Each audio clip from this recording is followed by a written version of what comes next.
shit when I'm under the center. Game plan sick, target under the weather. You know what we doing? I need that all expense paid inclusive. I'm the plug, so I'm plugged into it. About money like we Jewish white Christmas. I'm Scrooge, bitch. My mood is on cruise ship. If you ain't tuned in, you ain't vibing with my moon man. I move shit like Kerry. I'm the cold truth, Fletcher Reed, Jim Carrey. Everything mooey, that mean the price varies. Need that designer cream shit and all Ben and Jerry's. Cream get the money like 36 chambers. Baskin Robbins shit, 31 flavors. Keep it moving. Keep it moving. Keep it moving. I can make things move. I can make things move. I can make things move. I can make things move. Everything on me. Yeah, tell him Bogart scot-free. Lottie Dottie, he like to potty. Fuck with blow shoot, Tronin vibe Molly. Card I carry weight, move packs like a dolly. And I stay fuming, clock me doing Godspeed. Business booming, back-to-back trips moving multiple units. Got mules, got universal soldiers, getting money for sure. Yeah, we ain't shrugging shoulders. You think I'm lucky getting over, made it far, cause I'm sharp, fuck a 4-leaf clover. On my 89, minus the flat top. Getting packs off, smoking on the cash crop. Money talk, if you're broke, then you can't talk. Play a never-ending ball game, Sandlot. I can make things move. I can make things move. I can make things move. I can make things move. Getting money when I land there. Smoking all loud so I can't hear. And if your boys bring the noise, all y'all bitches getting scraped pap smear. Codeine got me leaning, trapeze. Put your boy on point, pyramid of Giza. I'ma rock like this till I'm an old geezer. No pizza parlor, but we deliver pizzas. Ask Uncle Sam, I'm taxing. Look, ma, no hands, telepathic. I can make things move, I'm carefully calculated when I make these moves. I run shit, don't let me get loose. I'm all about my decks, trying not to get goosed. Keep it moving.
Yeah. I love that spinny GWN thing. Top of the morning. I felt it something about it was inspirational. It was calling my name, so I was like, all right, here we go. We're doing the Gin Wealth. You know what? Go ahead and hit us off with another one for good measure. Yes. Well, yeah, man, top of the board. It works in and it works today. You know, I enjoy it. So it's a good effect. I just got to start off this morning with a little with a quick question, y'all. How was a weekend without football? It was different.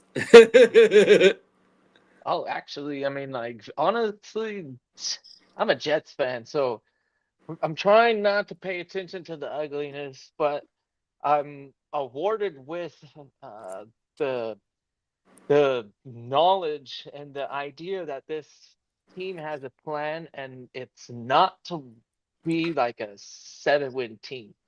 So I'm not mad at the low win count. It's something that you might have to struggle with in the beginning of a great recovery uh, will will trend upwards because it's hard to get any worse than where we were that last year.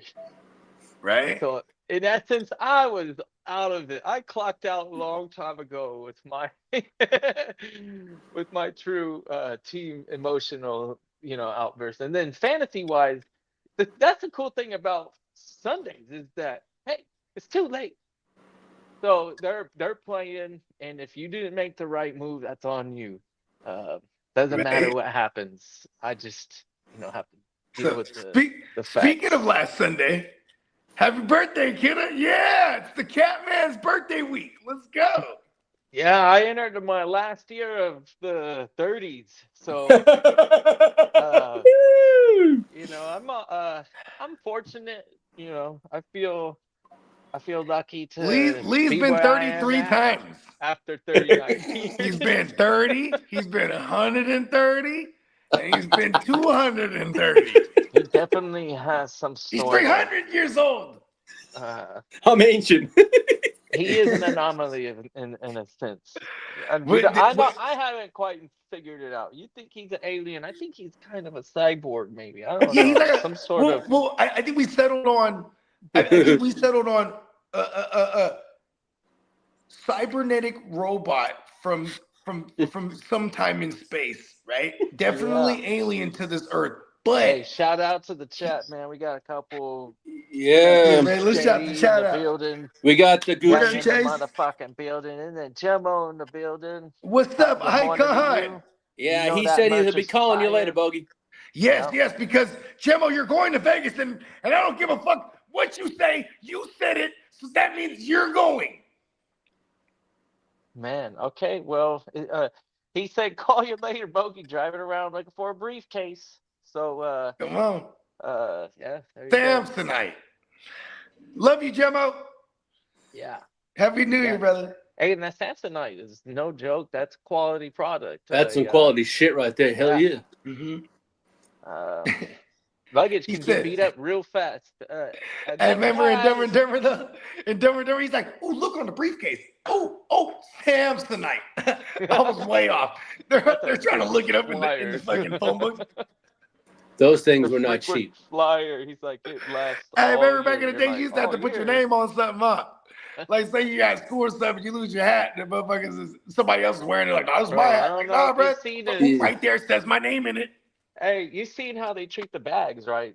It's no joke for that bag. Being a bag is it's not quality of life when you're in the air or getting transported to even to the aircraft. You know what I mean? Mm. So, what'd you get in? Did you get anything in for your birthday? Shit. Okay, so You're off. You're I off, think I've right? You're talked off on about it a the couple weekends. times. I'm in the middle of trying to find a new apartment, and I found one. So Oh that yeah, was happy birthday! that was Look fun. at that. Yeah, I went out and I was looking around, and then made my decision the next day that I said I went with this one. I was gonna go out and look again, but there Are was you in too the many. Are you in the building again? Or are you in like a townhouse type of shit style? Nah, this big complex in Irvine, California. Oh wow. Okay, so you're moving. Nah, it's right down the road. Yeah, Yeah. but I'm just talking about like, oh yeah, you're right. I forgot Irvine's right Santa there. Ana, Irvine are I basically forgot they're all neighbors. clumped up right And there. yeah, it's like imagine a clock, and then there's like, okay, there's one here, there. They're just And kind of like, Disneyland's right there. The Magic Kingdom's right there in the middle. Think on the yeah, for Anaheim and I guess a lot of Orange County. Yeah, I don't know. For me, it's work. That is where I spend most of my time. Magic Kingdom. Yeah, that was by choice. I was fortunate enough to be like, dude, this is gonna be cool. All right. Yeah. But He wears well, Mickey Mouse wears those gloves so he doesn't smell like cigarette smoke. You know what I mean? His hands. You know what I mean? Mr. Disney, Mr. Walt, he was a cigarette smoker, that's for sure. That is crazy. Yeah, he was just always like this. They You thought guys it hear was just my? some gesture You guys probably hear that. because they didn't erase him. They didn't erase him with the cigarette in his hand forever. There's a Yeah, I didn't there, know that till Guccini put us onto that shit. I was tripping. yeah. Yeah. I just got these Well, you know new what? headphones. I thought Speaking of tripping, you must be tripping if you ain't tuned in to another Tuesday, 1st of February, live edition of the Wake Your Gamer. Yeah, made it. That sounded like a horse. I don't know. I turned these headphones on today, and it did something different, and I was like, they said ambient something, and I'm like, oh, okay, because the last mode was kind of like no noise canceling, and I couldn't hear it ever. The stupid one of the reasons why I want to move is that thing right there. It's loud. Oh, yeah. Yeah. Now you get your own network instead of using the same general joint that the building, or how's it work in the other building actually? It's a normal, I guess, what do we call it? Central AC. You know what's hella dope? It's not exposed. It's not a unit that's exposed. There's Nothing is exposed like it is here. Are you far from the campus? UCI is not too far from where I'm at. I'm pretty close to John Wayne. That's the airport in Orange County. My daughter got accepted to like almost everything she's applied to. She hasn't heard back from Irvine because she kind of wants to go to Irvine. Oh, cool. Yeah, they have. Does she play tennis? No, but they have like a. She used to do gymnastics until she all the way up until she was about whenever COVID happened. That shit fucked it up for her. There's a couple of sports teams that if you're talented in those teams, they'll want to just get you in that school because it's not a popular school. It's not that it's a bad school. It's just not super popular. It doesn't get the name recognition. So it gets some recognition as a party school. A lot of parties. You know what I mean? Yeah. That's California. Look at this. It's nowhere worse than San Diego State. I can guarantee you that that's another place Arizona. She's waiting to hear back from SD also because she does want to go to San Diego. That's I would love for her to go to San Diego or Irvine because it just feels like I grew up in San safer. Diego and nobody ever said the education there was lacking any quality. So, bro, she got like I said everywhere, like even like Chico State, right? Like some of her friends go to Chico, like, oh, apply here, and she's like, I'm kind of thinking about going there. I'm like you can party anywhere. Like you just want to go to Chico because you hear it's like a party like place. That's right. And it's in the middle of Fucksville nowhere, so it's like, of course, it's a party state. And then but it is a good school for his work. Like Song's kids, shout out to our man Song, both of his daughters went to Irvine. You know what I mean? And I was like, okay. I mean Irvine, Chico State. I mean, I was like, okay. You know what I mean? I had little cousins and shit, and some nephews that went to Irvine, so they were kind of, that's kind of one of the premises why. But she got accepted to like Pinkerton and you know what I mean? Like Pinkerton, What know up, that. King D? King D. What up, King D? Pinkerton somewhere down there too in SoCal. Can't remember where, but yeah, she wants to get up out of here. That's for sure. She's ambitious, so you know what I mean? At least she got that going. It's crazy because she wants to be a lawyer. And then JD, he was like, they got a fucking little pre-law school over here in Sac. And I was looking into it. I was like, oh shit, there is one. But she's like, I don't want to be like local. Like, she wants to get the fuck up out of here. It's good though. That's how I was. Yeah. I was out of the house at 18. Shit, I was gone. Came back real quick too. Like at 20, I was back. Then by the time I had my first kid, I was out. You know what I mean? I was already out. Like, you know what I mean? Like, fuck it, we out of this thing. That's good. I was. Yeah, I think I was like 22. Yeah, I was 22, turning 23 when I had my first one. It's a similar situation, actually. And now she's about to be in college. This shit crazy. Good. Be better than your dad. That's your goal. And I think that's our goal as parents. One of the goals is like they just make sure they're better than us because we think we're so great, right?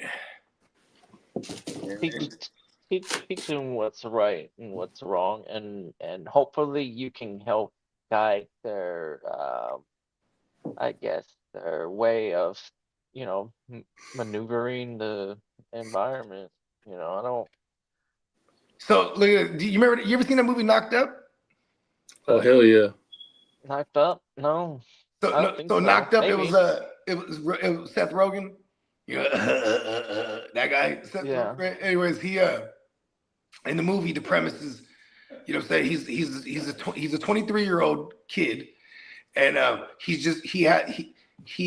has his website with his friends. What up, Dennis? What up, Dennis? And this is probably like, this is like around 2006, 7. So they have this website where you could see like celebrities, news celebrities from movies. Like they clip it up, and it's called like, I forget what they call it, but like this is him and his group. Like they have aspirations of getting this website to blow up, right? And then like he goes to the club, meets his broad, knocks her up. You know what I mean? And now he kind of has to get his life together. It's this little, coming of age story. But life happens fast. and like, they fall in love, you know what I mean? But it was just like a one-nighter initially, whatever. Me and my girl at the time, we've been seeing each other for 5 years, but she's pregnant while we're watching this movie. Like she's like, my daughter was born in November, and this movie came out in the summer, so my girl's already like big ass showing, you know what I mean? Okay. Anyways, I remember watching this shit, and it was kind of parallel to me when I was watching the movie, because like, but me, it was like me and my boys, we got the studio. What's up, brother? What up? Top of the top. And Albert. What's up? What up, Albert? Fellas. Yeah, man. Shout out to all the folks in the chat, man. You know what I mean? Man. Put it in the chat. Put it in the chat. Let us know what y'all did. What's up, Derek? What up, Derek? Yep. Everybody put it in the chat. What y'all did this past weekend, which was the first weekend with zero football in hell months. You know what I mean? Because that's always weird and shit. You know what I mean? And what y'all do? You know what I mean? maybe people actually have lives though. Because me, I'm like, when it's football, I'm like, it's scheduled programming. I was scouting with JD. Hey. I never realized that's the only scheduled programming that I watch is football. So the last person that was like a Senior Bowl freaking standout. Guess, do you know who's on my mind? Guess which player I'm thinking. Was it the Brock? No. Oh. He is on the 49ers though, so that's a hint. Was it Big Fred Warner? No. Nah. It's old bullet to the butt. Oh, Ricky. Okay. Yeah, he had a He took it through game. the chest. Pause. Okay. My bad. Wrong part. Yeah, to the ass was Brian Robinson. Okay, my bad. I mixed up incidents. Pause. Yeah, should have paused that. I should have paused that. Oh shit! I don't have my shirt on today. Usually I got the. No, that was me. That's it. security That was me that said the blanket. foul shit. I said the foul shit. Okay. On this other podcast, I'll be fucking with the Jadakiss joint with Fat Joe. They have pause flags and shit. Throw a flag out like a fucking penalty.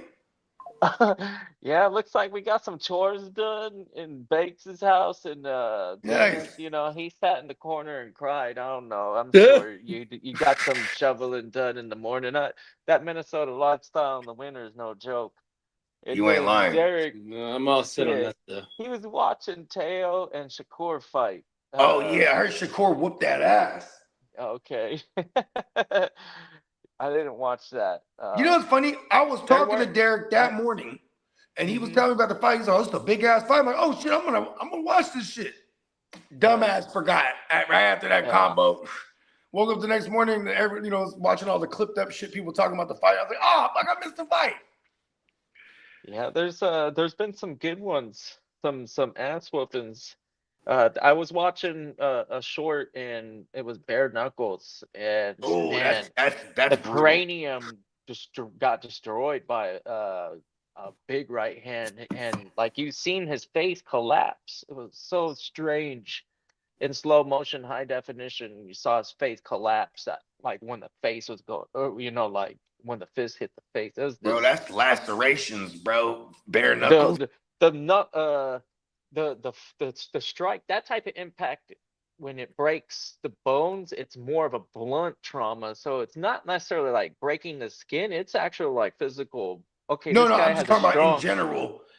Fit bare knuckles is lacerations, but yeah, I'm talking. There's nothing to absorb Yeah, this that the guy pounds of pressure. was absolutely That fool broke his annihilated, face. deformed. There was no like tears or anything to the skin because he's a Yeah, so he boxer. just His skin is thick, but he, he just got his face is annihilated callous. in the right spot, and because it was bare knuckle and that hard impact, it broke the bones, and that like that impact, it was so brutal, dude. I just didn't like Right to it. the I was like, orbital. Where'd he this get him is in the orbital? this is too tough, man. It's like at some point we gotta be at least civil about fighting, even. Where are they doing? What country do they do this in?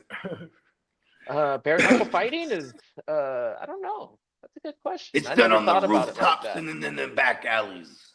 I just know it. I just know it fucking exists, and yeah, that was like the heavyweight class, and one of them got annihilated. Shakur Damn. won real bad too. Obliteration. Absolutely whipped. So I like those kind of fights. Actually, they're kind of entertaining. If I don't throw a bunch of money at fights, so if it's totally one-sided and you can appreciate some true skill, then I ain't mad at it. I love to gamble, but even more, I love it when you know what you're gambling on, when you know it well. So then it's like it doesn't feel like gambling. You know what I mean? Yeah, I'm I not don't know the familiar with fighters. big They'll be like, fighters. oh, I like bruh. Right. Put it on them. You know what I mean?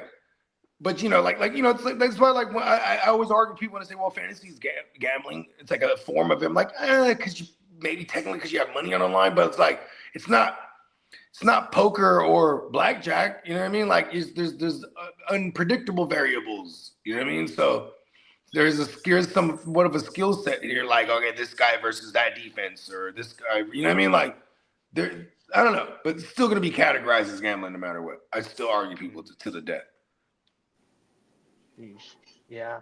Yeah, that's a fact. There's some skill into gambling too. Just That's a because fact. you play a skill game, and doesn't mean that when you involve money, it ain't gambling. I like it, the money. Yeah. If I already have it, I won. That's how I feel about gambling these days. Like, you know what I mean? But who's to say? I mean, there hasn't been What do some you times. feel about casinos? As long as I'm Like drunk and I'm banning, falling off into a casino, I good might put a little blackjack something down just for fun. players.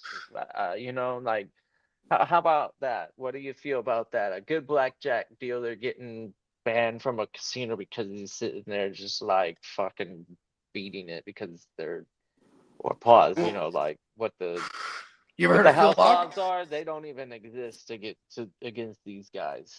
You ever heard of Phil Locke? He's a black poker player, hella famous. Phil Locke? Yeah. Phil Ivey, Phil Ivey. Locke. My bad. Yeah. Phil Ivey, the black guy. Phil Yeah. Ivey. He's pretty damn good. Yeah. So look at this. So this is like in the last, I think this happened in the last 10 or 15 years or so, right? He was in the UK, like somewhere in some casino, right? And like the cards that they use over there, you know what I mean? They're like any card, they're cut. This guy knows how to read the cuts on the cards. Oh yeah. Right? Yeah. So like he went up in there, and I think it was in Malaysia. There you go. Not in the UK. He hit the UK up too though. But he went to Malaysia, and then he went to UK requesting this specific brand of card. He had them hold like 3 million. Top of it, Peacock. What's up? Top of the top, Yeah. Peacock. Work never ends, for a true hustler. So, Wow. we get it. We got it. Yeah. Come on, we getting it out here, bro. But yeah, Ivy hit him off for millions, bro, and like then they wouldn't pay him. And it was a whole thing. Like he went to court and all that shit. And I think they settled it with him, or something like that. I forget what it was, bro. But they're trying to get him, like, they say he's cheating. And of course, he wasn't going to admit to nothing. You know what I mean? They took his ass to court. I mean, he took them to court like, you got to pay me. You know what I mean? But he just, it was crazy, man. He request because the fact that he told him like, here's $3 million of my money, hold this shit, I'm about to play crazy. You know what I mean? But he's like, but since I'm giving you $3 million of my money, I want a specific deck. So they get a brand new thing of this deck, and then it was a single deck, and then he wanted the card machine there. So they don't know what the fuck to do. You know what I mean? But he just look at, yep, Every time he's looking at the card that comes out, you really do. You feel me? Like, it's just crazy. There's some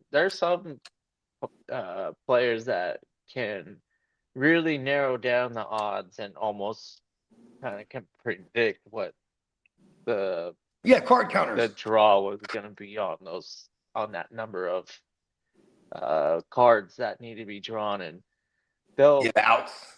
Yeah, they'll figure out something and have a better odds, and that's why they come away with earnings rather than losses. This dude was going heads up. Ivy was going right. It's on YouTube. There's plenty of little mini documentaries of people that covered this shit. There's a couple good actually Hollywood films that I think are interesting too. Yeah, 21. Rounders I think is a Rounders was neat good. one. Yep. Yeah. Like the desperation Hey, mode this of that man is one money. is pretty cool. You're like, man, this guy's desperate. He's really getting down with the cards. Okay, shit. Yeah, there was I saw some shit. What's the dude? Is it David Blaine? Who's the one that put himself in the ice? Or just recently he did the balloon thing. This guy, is that David Blaine? Anyways, sure. I haven't he was talking about there was a kid. Magic. There was a kid in Vegas. Well, this guy's probably like 60 years old now. But he was a kid when he moved to Vegas. And he's so fascinated with dice. So this fool, he had his mom get him a life-size table. And every day, this motherfucker practiced with the dice. Yeah, like he got so good, he could hit it right off the wall of the thing and make it land certain numbers. But he would always have to hold it a certain way. You know what I mean? Like if he needed a certain number, he'd hold. This guy was that good. He ran it up. When mind you, he's probably like in his 20s now. He's like, all right, it's time. He runs. Probably when he was 21, and he runs it up. And then he's one of those fools that's famously on the fucking in the black book. You know what I mean? Because they eventually were just like, we couldn't figure it out. Just like he just wins all the time. Fuck him. Get him out of here. You know what I mean? They probably figure out like what the way he positions. I don't know, but he had his technique down so good, right off the wall, every time. But like, imagine if you had from one age, like whatever it is, 11 or 13, whatever you just have this dice in your hand every day now. You know what I mean? Like for Phil Ivey, he's played cards his whole fucking life. You know what I'm saying? That at one point he's like, hey, you ever notice the cuts are different? You know what I mean? Like, then you start searching the factories that cut the cards up and all this shit. You know what I mean? Yeah, that's an interesting fact. Chess is another example of when children, when they're involved, they can elevate the game, and all of a sudden, age is no longer. Like, look at this, bro. We're enough. Look, you're in your late 30s now, right? I'm not trying to bring it up, right? I'm in my 40s now, and it's great. I promise you. It's great on this side. Anyways, when we're the same generation. We're within the same couple of years. When we were kids, a motherfucking fight break out in the playground. You know what I mean? It might be a little bit of stand up, right? But it's gonna get to the ground. You know what I mean? It's more like some wrestling, right? It was fight. Yeah. Yep. But see, now imagine these days, right?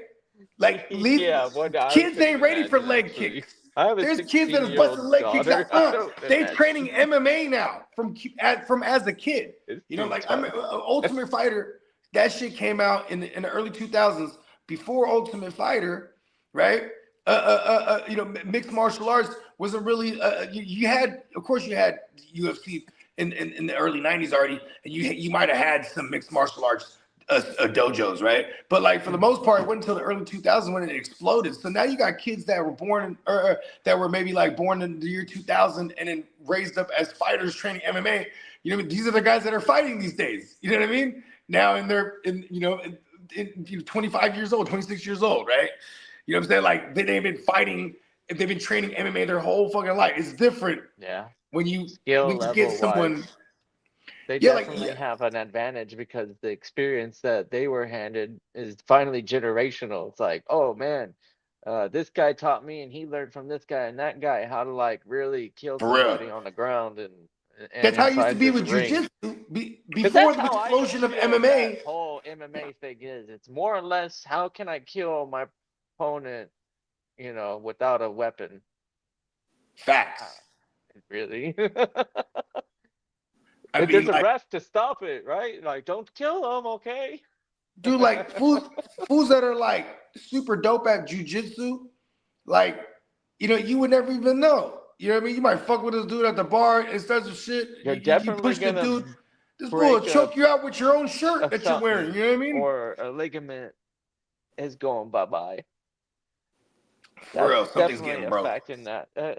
I was Break watching your some shit comic book. standing.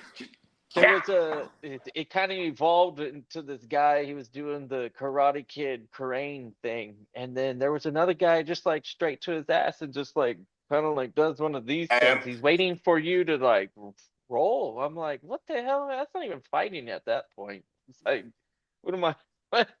Okay, come on, man. I don't know. Hey, It's look, MMA if for a you start reason. You shit, can hold do on. whatever you need If to you do, I start some guess. shit with somebody in the bar, and this fool, he says, hold on, takes his shoes and socks off, bro. This is probably just don't. Listen, bro. It's The all only offense he has is defense. It's so weird. Yeah, I don't know. breaking shit.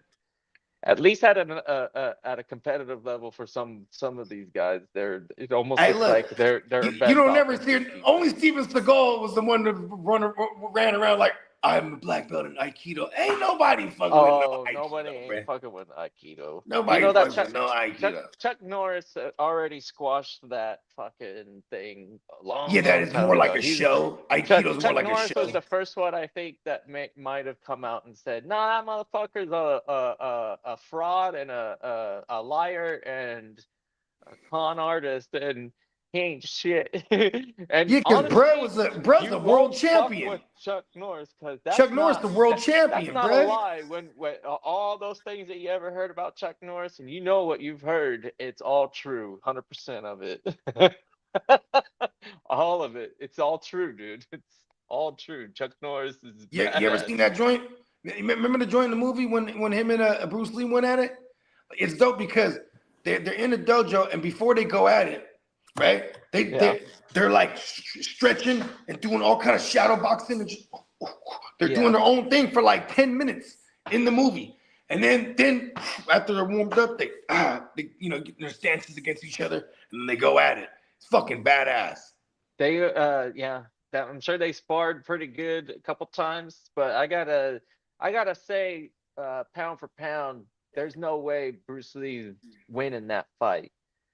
Chuck Really? Norris, yeah, Chuck Norris is winning that fight. He's got the advantage through elite competition. He actually was a combat sport champion. 1 inch punch. Not Don't get close to him. I'm not taking anything away from Bruce Lee. I love Bruce Lee as much as the normal fan of 80s kung fu, but 80s 70s kung fu, and I'm talking about even Green Hornet. I enjoy his stunts there too. He just pound for pound, I'm saying that in a fight, that situation, there's no way Chuck Norris doesn't get him good. And Jet Bruce Li, what do you Lee, think of Jet Li? I don't know. He's an actual Shaolin monk. Shaolin monk fucking. When's the I last don't even time know you if ever that's seen true. a Shaolin I monk don't even in know the if that's ring true. I winning just threw that out there. At least in the beginning of UFC and Ultimate Fighter, a lot of karate and stuff that Chuck Norris was really, really effective at in fighting competitions. He was the best of the best at one point. Uh, yeah. I Bruce think Lee, it's he didn't need pronounced to. karate. Bruce Lee, Karate. the Chinese way of film and stuff is very like old style in his like when he was young. So it was a lot of opera stuff. So he was already he's like, you got to consider him a ballet first and then a martial artist in my eyes. So he's doing the He's super of the like theater arts. aggressive version of ballet. He's of the theater arts. Yeah, that's Jeet Kune exactly Do. what Chinese Yeah, because film was. I want to say Jet Li was raised in that shit too, where they have like, it's basically schools where they teach you the kung fu and all this shit, but then like they're breeding you to be a camera ready, because that was like part of their culture, is the Routine, yeah. Yeah, they say, okay, we're going to set up this routine. You have to be perfect, okay? And if you're not perfect, then you don't Yeah. pass, and then you just Yeah, repeat it's like art school, but for fighting, for fighters that are gonna go into film and shit. You know what I mean? Yeah, like because that was like a Bruce way Lee. of That life was after a little while. You're like, oh man, okay, they're really instilling me and this indoctrinating me into this like whole fucking world. Okay, it's trip. like I remember when Jackie Chan first Supposed hit to the dedicate scene. everything to it. Like Jackie Chan, he was dope because it was like he could do everything with the environment around him. You know what I mean? Like if there was a rake, he's gonna fuck some shit up with that rake. You know what I mean? He's like you know what I mean? He's not Sideshow Bob with that rake. You know what I mean? No way. And then when I was a kid and I saw Drunken Master, I was very impressed. Oh, okay, yeah. You ever seen Drunken Master? Jackie Chan? Jackie Chan is the GOAT in my eyes. Like, he's more impressive than Bruce Lee. Bruce Lee had a shortened stint, but It's like the Biggie versus Pac argument. Jackie Chan. Biggie just didn't have many albums. I don't know. You could go and watch the Jackie Chan highlights and get back to me. Hey, Jackie Chan's a bad motherfucker. Yeah, remember Rumble in the Bronx? What? When he was young, and then even when he was old and doing stuff with Chris Tucker and doing all that stuff, that shit was freaking real. You remember that one that he was in the casino? It was in part 2, Rush Hour Part 2, and then there was a little gate where you cash, the little cash gate, and he, it's like probably open like that wide. Homie jumps and swings into it. But remember in the outtakes, he's like, keeps clipping his nose. Oh, he does it again. Oh, but then like, you know what I mean? That's where I'm impressed. At Rumble in the Bronx, right? They had a scene where I think he was jumping from like a ledge onto he was jumping from like a ledge on a bit from a building to like a fire escape. What up, Brandon? He was jumping onto like a fire escape or something. He lands hella clean, but then like he breaks his shit. You know what I mean? And then like they wrapped his shit up. You know what I'm saying? Then he's boom. At the next day, he's shooting again. He's wearing the cast underneath the little jeans he's wearing, and he runs, jumps again. like Jackie Chan is a bad motherfucker, man. Yeah. And in Rush Hour, he had got handcuffed to the steering wheel, right? Then he gets up into there and he's fucking all the agents up with the steering wheel. He's using the steering wheel, fucking fool's wrist up and shit. Shit was hard. Crazy. Yeah. Some of the stuff in China that he was doing too was pretty impressive. He was easily seen in a lot of other stunts as like a background. I watched the Netflix or something, and I remember when he was doing some roles, it was a lot of background work, and some of it was in like Bruce Lee work. He'd be in the background, and at times he had that moment where he felt like, okay, I'm getting acknowledged that I've earned some respect from Bruce Lee. Yeah. So that's that's probably the most satisfying thing that you could probably experience from his point of view. It's like, oh, okay. I have a problem. I have a problem with that when they did the revamp of the Karate Kid. I had no problem with like the casting, but I had a problem with it's called Karate Kid, and they had the motherfucker teaching them kung fu. I'm gonna teach you kung fu. This shit is called Karate Kid. Yeah. Anyways, the first time I ever seen Jet Li on anything, because I wasn't really like a Chinese kung fu buff as a kid, outside of like the shit they dubbed in English, right? Long story longer. What was his name? Who were we just talking about? Jackie Chan, right? Oh no, Jet Li. His first appearance that I saw was in Lethal Weapon 4. And he played the villain. He was fucking nasty in there, man. What's up, Cole? Yeah, we primarily talk football. We rabbit. Cole Damiani was saying, "Ask football." I don't know if that means if you want to ask some football questions. Yeah. Go ahead. Ask us anything. Yeah, man. Go ahead and drop the question in the chat. And you know what? I think it is about that time. Let's go ahead and take him to the streets. And we'll wait for this question too. You know what I mean? Yeah.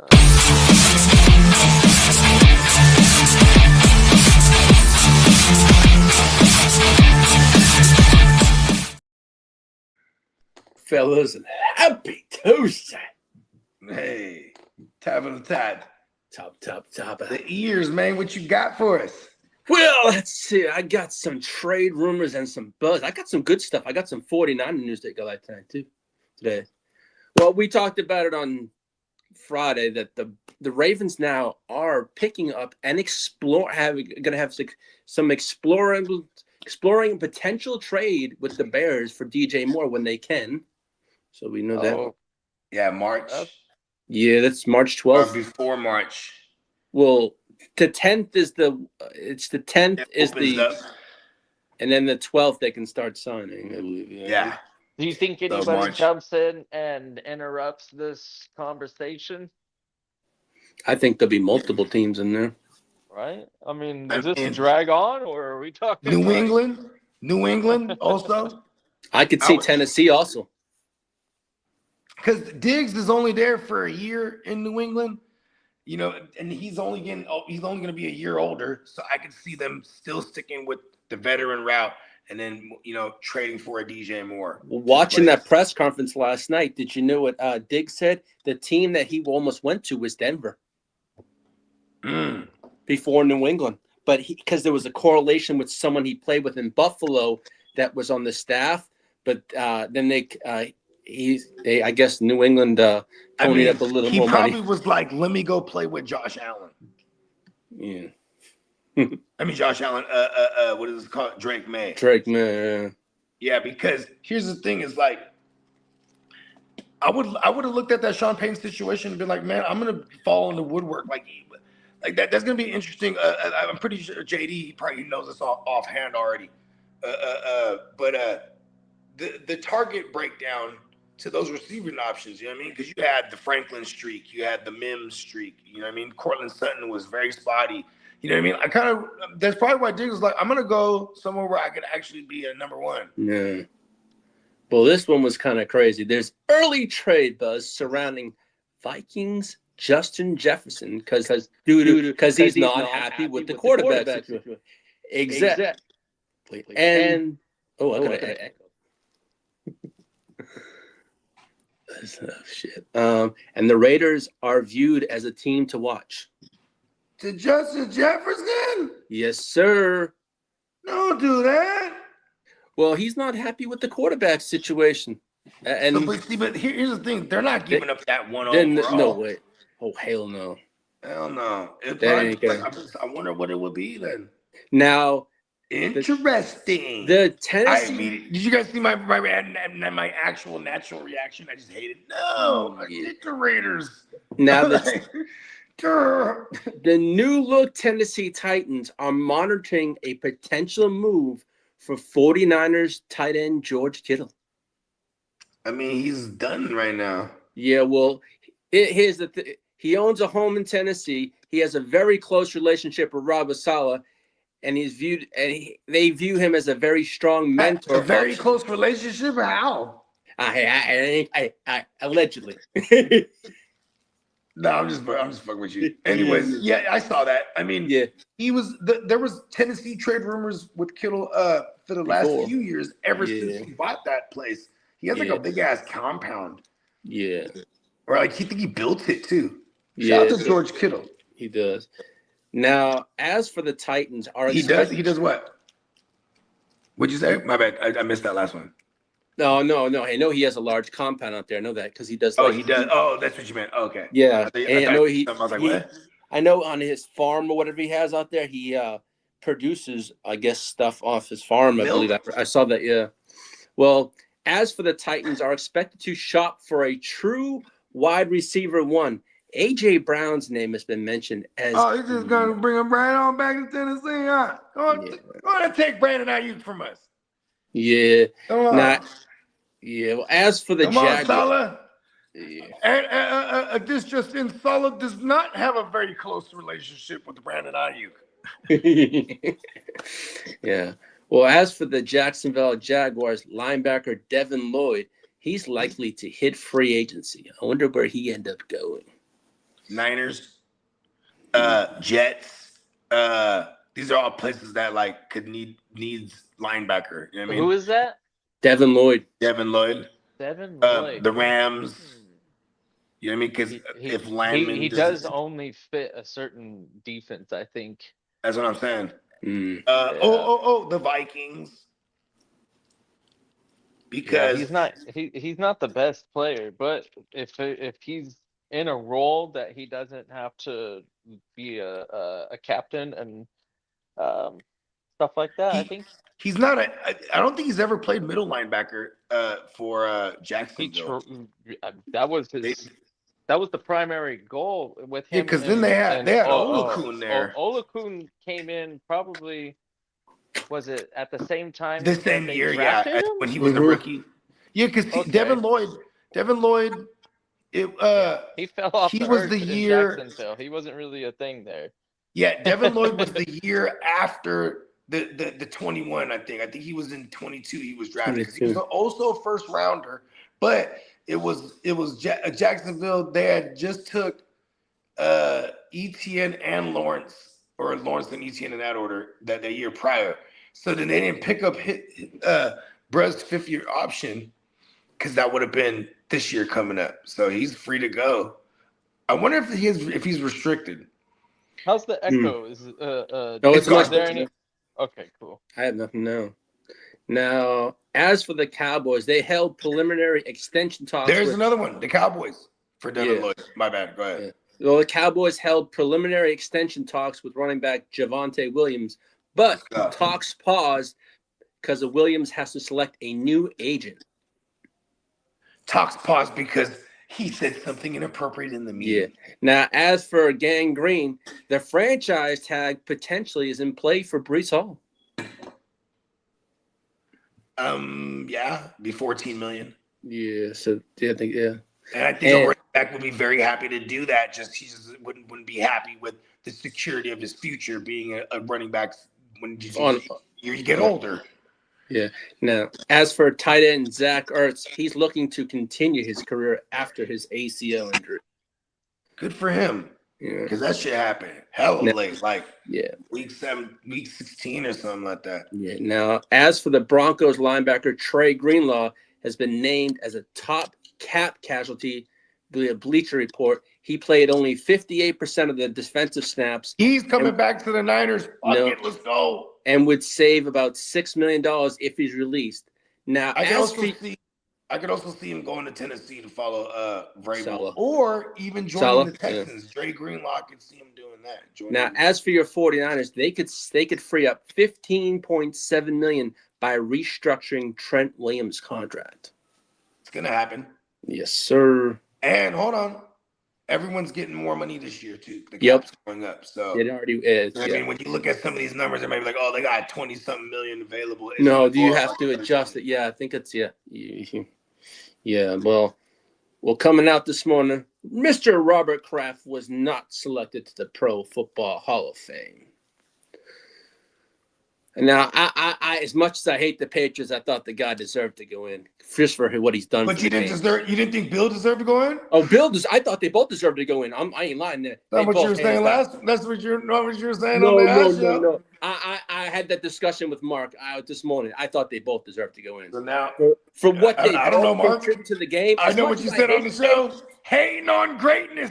No, That's all as much as I hate that hating on franchise, greatness. I have to respect as a coach, but as an owner, the man did do his job as an owner. He's a pretty decent guy. I ain't gonna hold that. I don't know. I don't know why he was a finalist, but who knows. Now, as for the Colts assistant GM, Ed Dobbs is a name to monitor for the Vikings GM opening. Oh, they fired their GM. Where's Ed? Where's Ed? What's his name? He's with the Colts. He's the Colts assistant. Colts assistant GM is Ed Dobbs. He's done such a bang up job. Yeah, man. Now, as for this morning, I was talking to Kidda backstage. The Jets are to meet and probably offer Frank Reich the offensive coordinator job this morning after their meeting. That'd be a great hire. He's a great OC. Head coach. When he had Andrew Luck, he was racking up wins, but you got Andrew Luck. Now, as for that's true. We seen Frank Reich as a head coach life after, and when handling. You know what I mean? So but as an OC, Super Bowl winning. You know what I mean? Super Bowl winning OC. Let's go. Now, as for those remaining 2 head coaching jobs, they have now been filled. The Cardinals are finalizing a 5-year deal with Mike LaFleur as the next head coach of the Cardinals. And LaFleur is expected to call the offensive plays. Now, as for the Seahawks offensive coordinator, Clint Kubiak, they're working towards a deal. So after the Super Bowl, he'll probably be the Raiders head coach. Congratulations, Bakes. You got your coach that you wanted. This is a tough one for me, man, because I actually have to think that this is a good move for the Cardinals. I'm like, golly. Yeah, getting a LaFleur. About time they get somebody in the building that can do something that at least would be evolution. Like it's gonna be great for McBride for sure, and their skill players over there are gonna be just fine. I feel like we're gonna get Marv at a decent value this year. I'm not saying Marv is great. I'm just saying, in this system he should be better. Who's throwing the ball? I don't know. That's a good question. Now, as for Bogey's 49ers, they are set to hire Raheem Morris as their DC. Yeah, they go back since the early 2000s. Yeah. And this is a great hire. Oh yeah. Now, as this morning, the Giants hired former Chiefs OC Matt Nagy as their new offensive coordinator. Who did this? Matt Nagy. The Giants hired him. Oh, that's terrible. It's good for Scatterbo. He just wants to feed one guy, kind of. I mean, when you look at Matt Nagy's history, outside of maybe his last few years with the Chiefs, because they didn't really have two running backs to scrape together, so they just used whoever they had. But yeah, this good outlook for Scatterbo. Yeah. For Nabbers and for I hope because Nagy's not really the receivers in his system they're not really consistent. So hopefully he knows better now because you have a Nabbers there. You just target Nabbers. Vance Joseph is expected to remain as the DC in where is he, over in Denver? And this I think Denver feels like they're gonna be plagued with the what if. You know what I mean? What if Bo was healthy? This is, you know what I mean? Mm-hmm. Yeah, it sucks what happened to Denver. That would have been dope. And it looks like the Eagles are very confident that Vic Fangio will return as the DC in 2026 after he ruled, he was mulling retirement.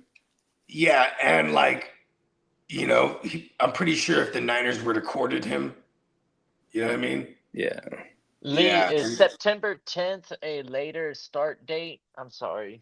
No, we started at September 10th, September 11th before. Last year? Okay. Oh, actually, September 8th, 1 year. Well, that's right in the neighborhood. Look at it, because the year always starts on a Thursday. We added more time on the field, so 272 games. You got me there. It would be. That means divided by 16. Then we That's only have 3 17 seasons of opponents. pre-week, 3 seasons of three of pre-week. I said 3 seasons of pre-week. That's some special ass dyslexia. 3 games of preseason, yeah. Yeah. If there's an 18th game, it'll go down to 2. Yeah, but that's not gonna happen this year. No, It could happen as early as 27, but like I'm probably in 28 is when that happens. Yeah, they still got some hangups to do on that stuff too. It's not. It's really like just getting the money right, bro. Because the NFL is gonna want to do this. It's just making sure they put those deals in place to make sure they net them the fucking tens of billions. You know what I mean? Yeah. Is it because there's still only going to be 1 bye week, right? There's not 2 bye weeks. No, it'll be 2 bye weeks. It'll be 2 bye weeks when it goes to 18. It'll be 20 weeks of a regular season. Yeah, King D says, "Why is next year's Super Bowl on Valentine's Day? Are they adding?" Yeah. I mean, that's shit. Are they moving that fast on this? Like maybe it is. I'm looking at it right now, and it says a 17-game regular season. So no, it's not changing. Okay, yeah, it's not next year. So and they are, because for what it's worth, it is being pushed back maybe a little bit, maybe to start vetting the networks. You know what I mean? Because think about this. Look at all the Thursdays we've started. It always starts on a Thursday. They've all been like September 6th, September 8th, in that range. You know what I mean? So September, you said 10th this year? That is late-ish from what we've seen before. You know what I mean? Mm-hmm. I mean, we used to have a time where it would be it'd be the week after what is that, Labor Day weekend, Memorial Day, Labor Day, right? In like early September, because motherfuckers used to do their drafts during that weekend, or they'd be camping. And you could I'm camping, bruh. Yeah, well, the Broncos promoted Davis Webb to the offensive coordinator. Wow. Yeah, he's over there now. I super called this. I was like, I don't know why Davis Webb is in the conversation. I think it's because of his ethnicity. You know what I mean? Like, because he was getting interviews because of the Rooney Rule for teams have to interview a fucking minority, right? But then at the same time, I was like, I don't understand why he's getting these opportunities outside of that. But if he gets the OC gig next year, makes some noise, then he's really in a conversation. Yeah. So look, this is the road to it now. Also, Broncos GM George Patton is very interested in the Vikings GM opening. So that's another name that. Where's he coming from? They're from Bronco. He's the GM with the Broncos now, but he would love to maybe jump ship and go over to Minnesota. For real? He's interested in that job, yeah. And now, as for your 49ers, a lot about his interest in the job he currently has. Yeah. Are you speaking the current GM, or is he from? Yeah, no, it says Vikings GM opening is linked to current Broncos GM George Patton. That means they might be firing that fool, bruh. Now, as for the 49ers, they promoted Al Gooden to chief CEO. He's the new CEO of the 49ers. Al Gooden, yes, sir. Now, as for the Ravens, they hired Anthony Weaver, but he was hired in a non-play calling defensive role. So Minter's going to call the defensive plays, but Anthony Weaver is now over with the Ravens. As for Todd Monken, the Browns starting quarterback in 2026 is still to be determined. The player safety and all that stuff in the NFL's eyes, I think they lost interest, and it's probably this is just my take, but I think that they lost interest, and that's why they lost a lot of fan base, because when a player goes out there and they sacrifice their body and stuff, it's not really like beneficial for like everybody outside of that team and trying to win. Like, it doesn't really matter to them. They just rotate a product. It's an entertainment business. It doesn't sleep. We've seen it like recover after tragic incidents like 9/11 and stuff. Like, it just bounces back so quick because it's just like the money in it is so important. I think there are certain times where we'll say it's emotional, but in reality, it generates so much money that it's like, oh, they'll do anything. They'll sacrifice safety through dumb scheduling in a heartbeat. They've been doing it. I was so intrigued. I was like, when did they do that anyways? It was in 2006 when they started that Thursday night football bullshit. Mm. They should get rid of For it. I a agree, short Peacock. week. Yeah. That's insane, huh? It Like, shows why? And it they, shows an incredible lack of like understanding how the players put themselves through this shit.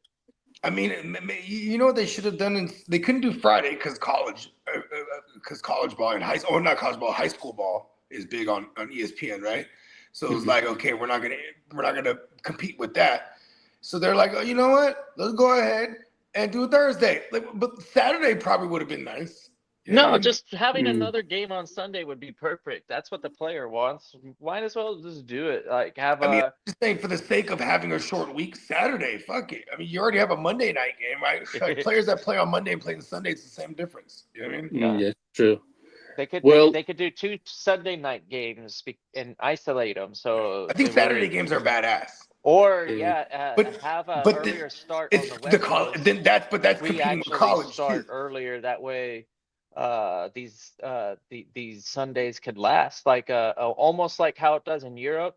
You know, instead of playing the baby game, we really get it started early and we end it the same way, but we just started early. You know, what the yeah, hell's the problem with starting it early on Sunday and having 2 prime time slots for a game? That sounds pretty dope on Sunday. Having like yeah, Sunday, 2 Sunday night games yeah. isolated from each other. Or how do they do it later I'll on be right back. in the year where they have a multiple Sunday night games?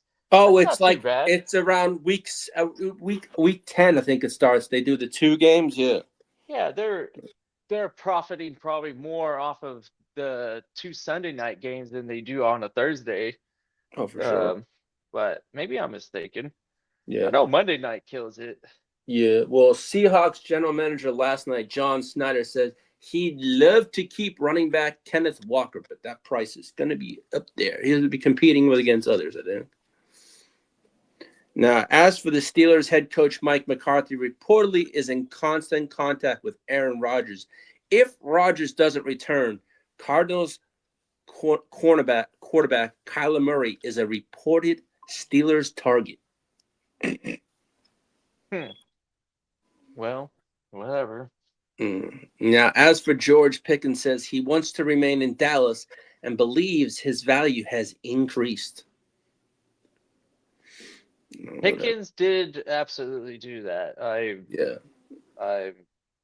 100% on Yeah, board with that take. I was texting with Derek last night. Yeah, and I told him this stuff. And I know because Dak Prescott came out here last night. They had an event, and he said whatever he has to do, if he has to step in, if it's to restructure his contract, he says he'll do it because he wants 2 wide receiver ones on Dallas next year, and he feels Pickens would be that make them a lot better.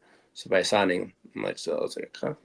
So we shall see what happens. The 2 wide receiver ones and And Ferguson, oh yeah, you got some nice shit there. the offensive line being able to give Dak enough time to do his thing. Yeah, Dak, For sure. that offense should run through Dak, and I mean, shout out to the run game. It was better than probably what people were expecting it to be. We didn't have to see Blue or anybody, like no bullshit like that.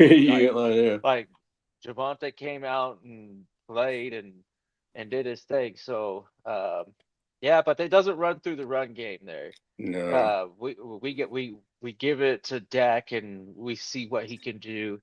And for the most part, through that freaking regular season, he's elite, man. Yeah. For whatever playoff pressure, we haven't seen from him yet. Now coming out of that Senior Bowl, Penn State running back Nick Singleton, he suffered a broken foot. He's undergoing surgery. Will not participate in the combine. But also LSU quarterback Garrett Nussmeier, he impressed scouts with consistency at the Senior Bowl and the game and practices. And Alabama quarterback Ty Simpson is projected to be available at pick 11. Many view the Jeff Hafley and the Dolphins taking him at a number 11, possibly. They feel he's an ideal fit under the Jeff Hafley in Miami. Jeff Hafley is a defensive guy, so to see that this is probably more of a GM pick right here. Gee, yeah. Now, as for the NFL international games for 2026, we are going to be returning back to Spain. We are having our very first game in Paris, France, and the Saints will be the Paris, and the Saints will be the home team. We'll host that. That's cool because yeah, the whole French, they rock the French leaf Yes, or whatever yeah. it is. So we are going to be in London, Madrid, Melbourne, Munich, Rio de Janeiro, and also Ireland next year for Melbourne, international. England. Yes, sir. England will be going back to London. So they're going to have 9 international games next year. They're going to be on all this shitty fucking soccer fields. Well, hold on. I wouldn't consider the real grass, right? I guess it's not shitty. They prefer real grass. They prefer real grass over there. Yeah, that's the. I mean, that's they're for the motherfuckers that love the track, I guess. yeah. That turf. Yeah. Now, Giants head coach John Harbaugh says his team must be built to beat the Eagles, and Rams Sean McVay and Les Snead. Hey, look, he went up in there and he said, "Look, I'm not even tripping off the Cowboys at all, or the Commandos. Fuck them. The Eagles, listen, I got to make sure my team can beat them." As Derek said, we need to pay that man Pickens. Yeah. Derek, yeah. I told you what Dak Prescott said. He's going to step in there if he has to and restructure his deal because he said he wants Pickens on the team. And then that's the moment Uncle Jay goes, "Look here, Dak. You're outside of your pay grade. Dak, you go in the other room, Dak. Who let him in? Who let him in this room?" Well, Rams head coach Sean McVay and GM Les Snead, they signed their extensions yesterday. And McVay says he absolutely expects Devontae Adams back. Now, as for Matthew Stafford, no surgery is needed for his herniated disc, so that's a good thing. So, wow. Now, as for the Titans, they hired the 49ers assistant Gus Bradley to be their DC. No. And Robert Saleh will call the defensive plays.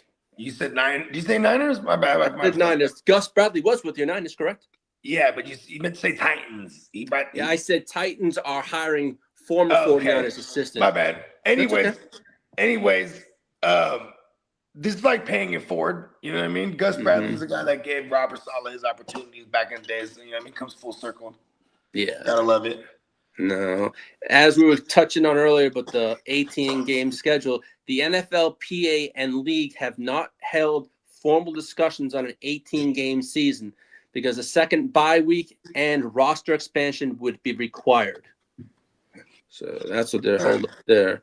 Now, as for the Bleacher Report, named the potential 49ers cap casualties would be, we know Brandon Ayuk is one, edge Bryce Huff is the other, and offensive lineman Jake Brendel is the third name.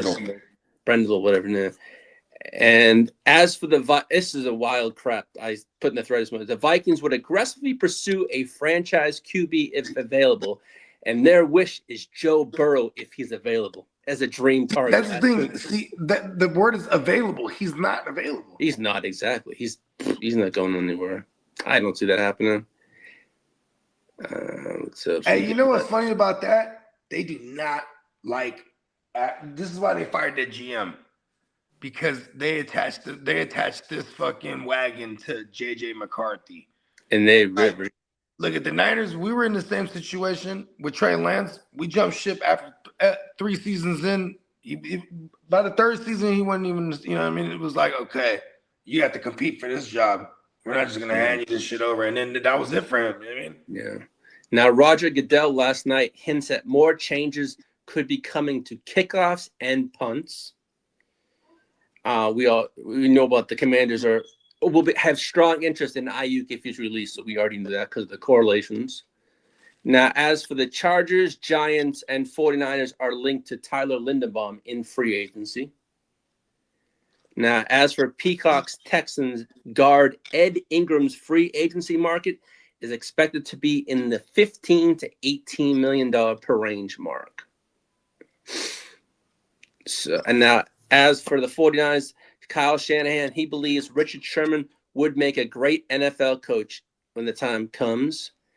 As Yeah, for because he definitely he's putting that out there because he interviewed with us, I'm sure. Or at yeah, least I don't know if he interviewed actually, but he was no, definitely his in name the has been floated conversation. back that he could, position, yeah. As for Lions defensive tackle, Can I Lee, talk, Lee? When I talk, he's just, sorry, folks, I'm like, Lee, come on. It's just every time, like, I'm trying. it's not really. You know what I mean? It's so good. I am annoying because I tell you the same thing over and over. Is that annoying, Lee? No, I know that it's a fault of mine. What else you got? Nobody's Come on. perfect.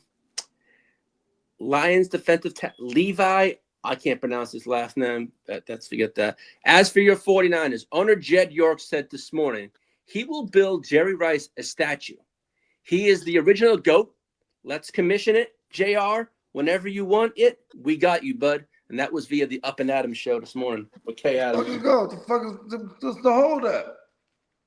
I just have to start designing it. I think that's about it. Design it? The fuck? Boom, it's him. I know he's the GOAT. Yes, he is. Come on, bro. The GOAT of all football. Yeah. When it comes to that, yeah. And that's all the news. Hey, it's nice to see the leagues open. That's gonna be fun. Yeah, that should be fun. The fantasy leagues, yeah. Yeah, I saw them open up. I'm about to flip something right now. Fuck it. It's going down. I'm trying to tell you. You know what's crazy? People love this 2027 class. They love this 27 class, bro. Yeah. 27 classes, definitely an exciting group. I think we're gonna see something special in a lot of positions, which is normally like I think next season we're gonna see teams jump on some receivers, but I think there's gonna be a lot of quality running backs this next class, especially on the landing Quarterbacks spots. too.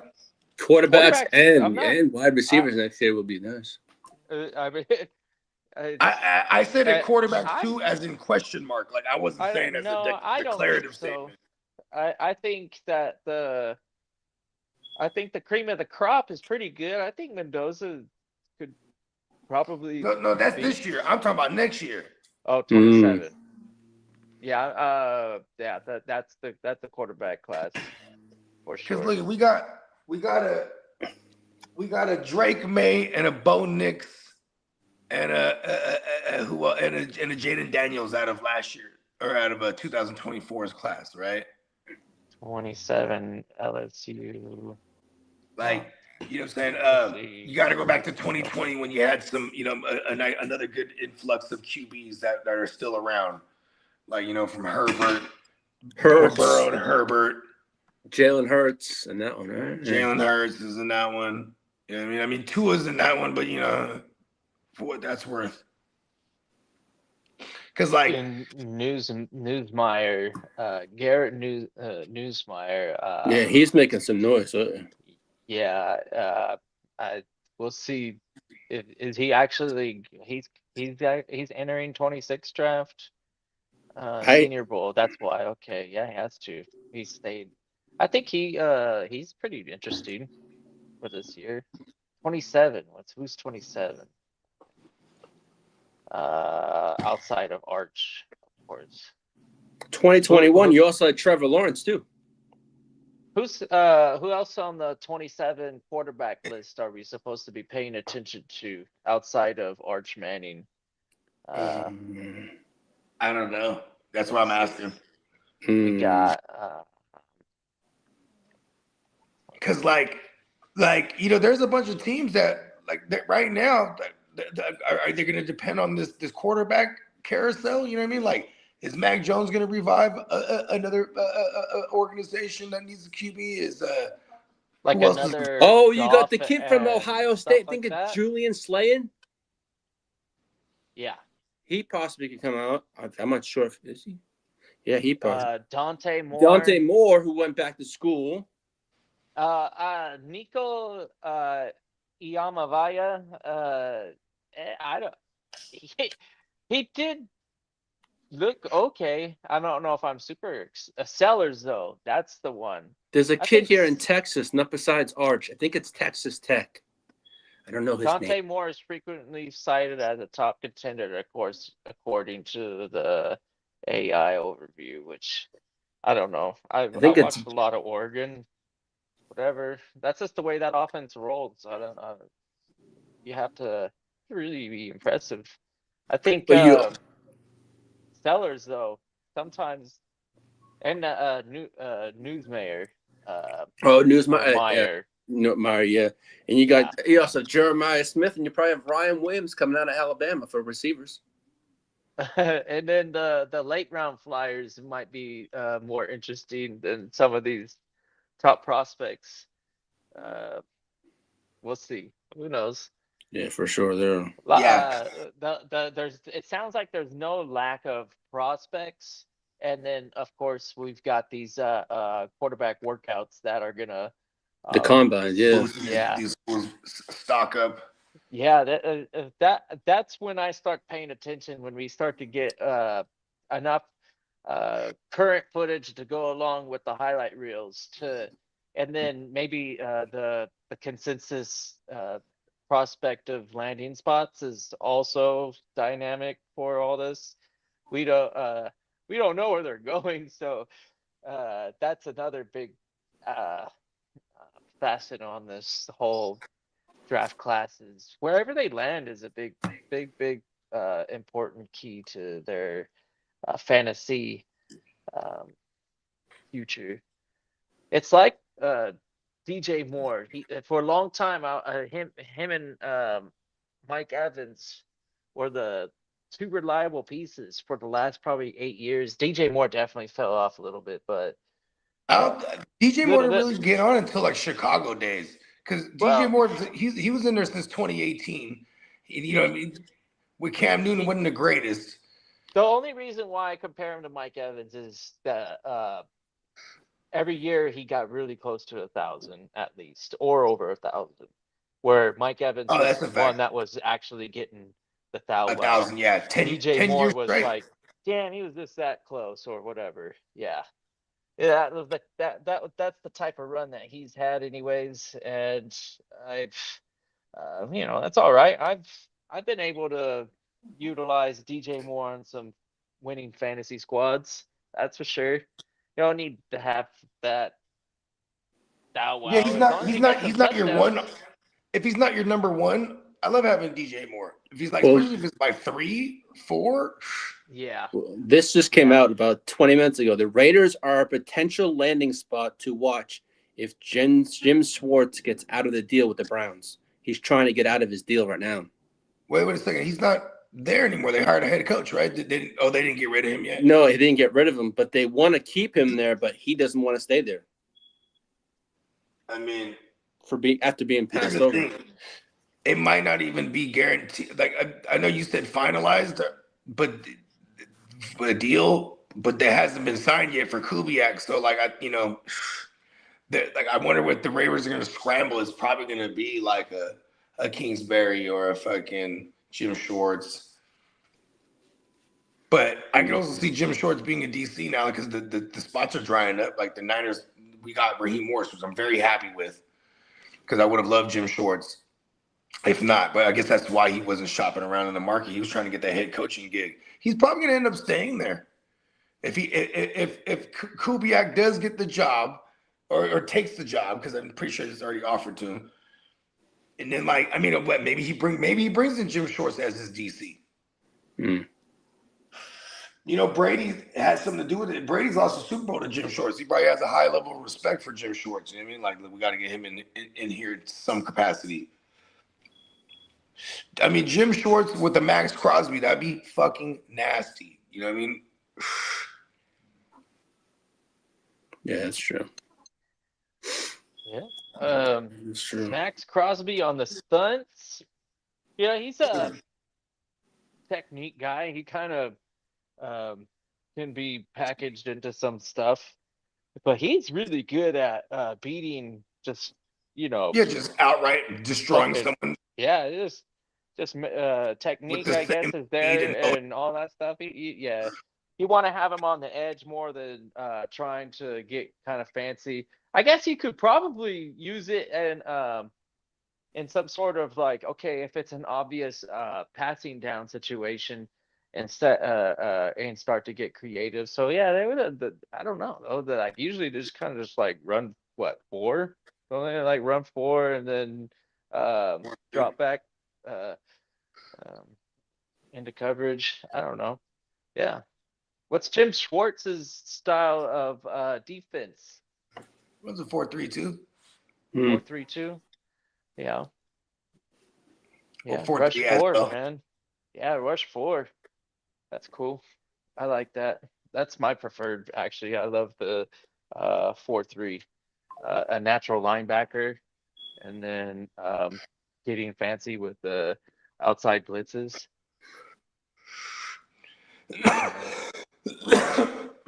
Now, Bleacher Report this morning had these for the Titans and the Broncos. They had the Titans' top 3 targets as Jets edge Jeremiah Johnson, which I don't think he's going anywhere. They also had DJ Moore and Vikings Jordan Addison for the Titans. And for the Broncos, they had potential trade targets Michael Pittman, Alvin Kamara, and also Michael Mayer from the Raiders. Michael Mayer. Derek, I didn't know he was a hater on Mike Vrabel, but how do you expect him to use Henderson? I don't know, man. Like he got what, 4 touches last game? Yeah, Was I think it? it was actually 2 to 3 touches, I think I recall, here on TV. Yeah. Shit, I don't know why it should have worked. Ramondre, he he has a fumbling issue though, so who knows? This is the wrong time to make a mistake. You're right. Let's see if we can get creative and not just cross our fingers and hope that somebody who has fumbling problems doesn't fumble in the biggest game of his life. You know, it's kind of risky. They got here using 2 backs, so why not stick with it? And maybe that was only because of the situation that they were in at that moment. I mean, they So with drafted up Henderson high, having Steven Seattle's already under defense, contract. the Houston Texans defense, the Broncos defense, man, They went through the New England Chargers and the really. Chargers defense for what it's worth. They were hella good. Yeah. He's like, because that offense wasn't good when they counted up. Yeah, He's like, good in Chargers doesn't even equate to comprehensive words to me. I know I- Chargered it up. It's I don't almost think like I would say they didn't a charge it up. They glitch in just the got outright Matrix. beat. That would be a total glitch in the Matrix, Bogey. If the Chargers were actually good at football. Yeah, It's kind of there crazy we go. because like they did have a schedule that looked insane on paper, and they handled business, but very schizophrenic how they look. They destroyed the bad defenses, played poorly against the good defenses. I Yeah. mean, they Their offensive relied line on was the Quentin. most consistent They as far as relied on what, Quentin like, because it was just Johnson bad all making year. plays. There and Keenan Allen came back to maybe save the Just day. for And, you know, I mean, there was a whole lot Mike Just to going get on a McDaniels that there fucking is game. the $1 million. best. That's all he did.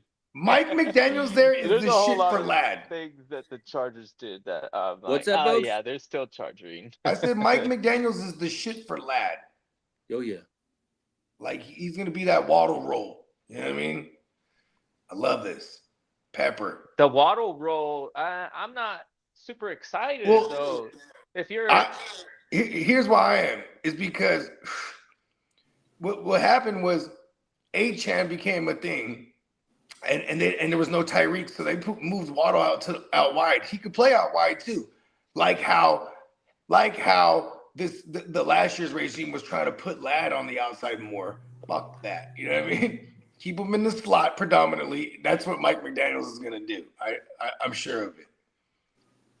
Yeah, because And the Keenan Allen jury's not the jury's out on on Lad. that. We're He's confident not that tough. he's a That's playmaker, one thing I've learned. but He gets beat up easily. and you can say the same thing about Jalen Waddle. The same thing. That guy gets He's beat white up, Jalen Waddle. and then really, shit. The top end speed of Waddle and Lad. That's totally not the same. Like they're Yeah. not equivalent there, but shit, I don't know. I guess Lad as a route if runner you're though. asking me, I'm more interested in McConkey going into this season than I ever was with Waddle in any season. And There that's you how go. much I don't even like the Chargers, but I still like McConkey better than Waddle. I think McConkey could do more Tyreek things, a lot of play action motion, and he's is he a good blocker too? Right, he's a pretty good blocker. Georgia was a run team, and he fucking made some blocks, and I'm sure he makes some blocks for the Chargers too. And he goes, owie. Does he go owie? I mean, that's a defensive sport. Whatever. Nah, I just made Yeah. that up. Yeah. No, because remember some of the offseason talks with Lad last year was that he was trying to learn. That's funny. Derek is funny as fuck, dude. He's like, Henderson, 75-yard touchdown. Mike Vrabel will be like, sit down, Henderson. You're doing too For much. We real. don't want you to score yet. Stevenson, you in. I'm like, Stevenson, go 3 yards or less every time you touch the ball. Hey, Stevenson did heat up that last little 4 or 5 weeks. we need the time of possession to be like up there, elite status. That's how we're gonna win the game in the long run. Let that defense cook. That's a fact. Yeah, Mike Vrabel, if he wins this, I won't be surprised. At the way that a lot of that Patriots stuff happened, I was so excited for. And Bogey will back me up on this. I was super excited for the Patriots out of all the moves that those other teams did. I was pretty high on this one. I was like, Vrabel and the way that he wants to build a defense and the way that they weren't trying to rebuild a team. They're going right to it. And they're looking at them. They're in the Super Bowl. He's purchasing all the best heads out there. Pause. And he went and got Milton, who was fresh off a Super Bowl. He went and got Spillane, who's just been absolutely balling anywhere he's been, but just on shitty teams. You know what I mean? He brought in Harold Landry, who's been his guy. He also brought in Jack Gibbons. They're also both Tennessee guys that he drafted to Tennessee. You know what I mean? He unlocked even more. If you could unlock more of Marcus Jones, you know what I mean? They brought over Chase Young. They brought over Chase Young, super low key pickup.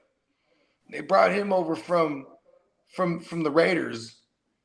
As well as Spillane and Chase Young's been crazy off the edge this year, like low key in the rotations, hella producing. You know what I mean? Yeah, it's not a surprise to me. And I think JD said it last episode where we always see that fucking, or maybe it was Peacock, whoever it was, that turnaround from like worst to first. You could easily pick them. Jaguars, that was the one that surprised me. I was like, what the fuck are they doing? I know, because pretenders or what? I thought the Chargers were pretenders, but the Jaguars, they turned out to be the biggest pretenders.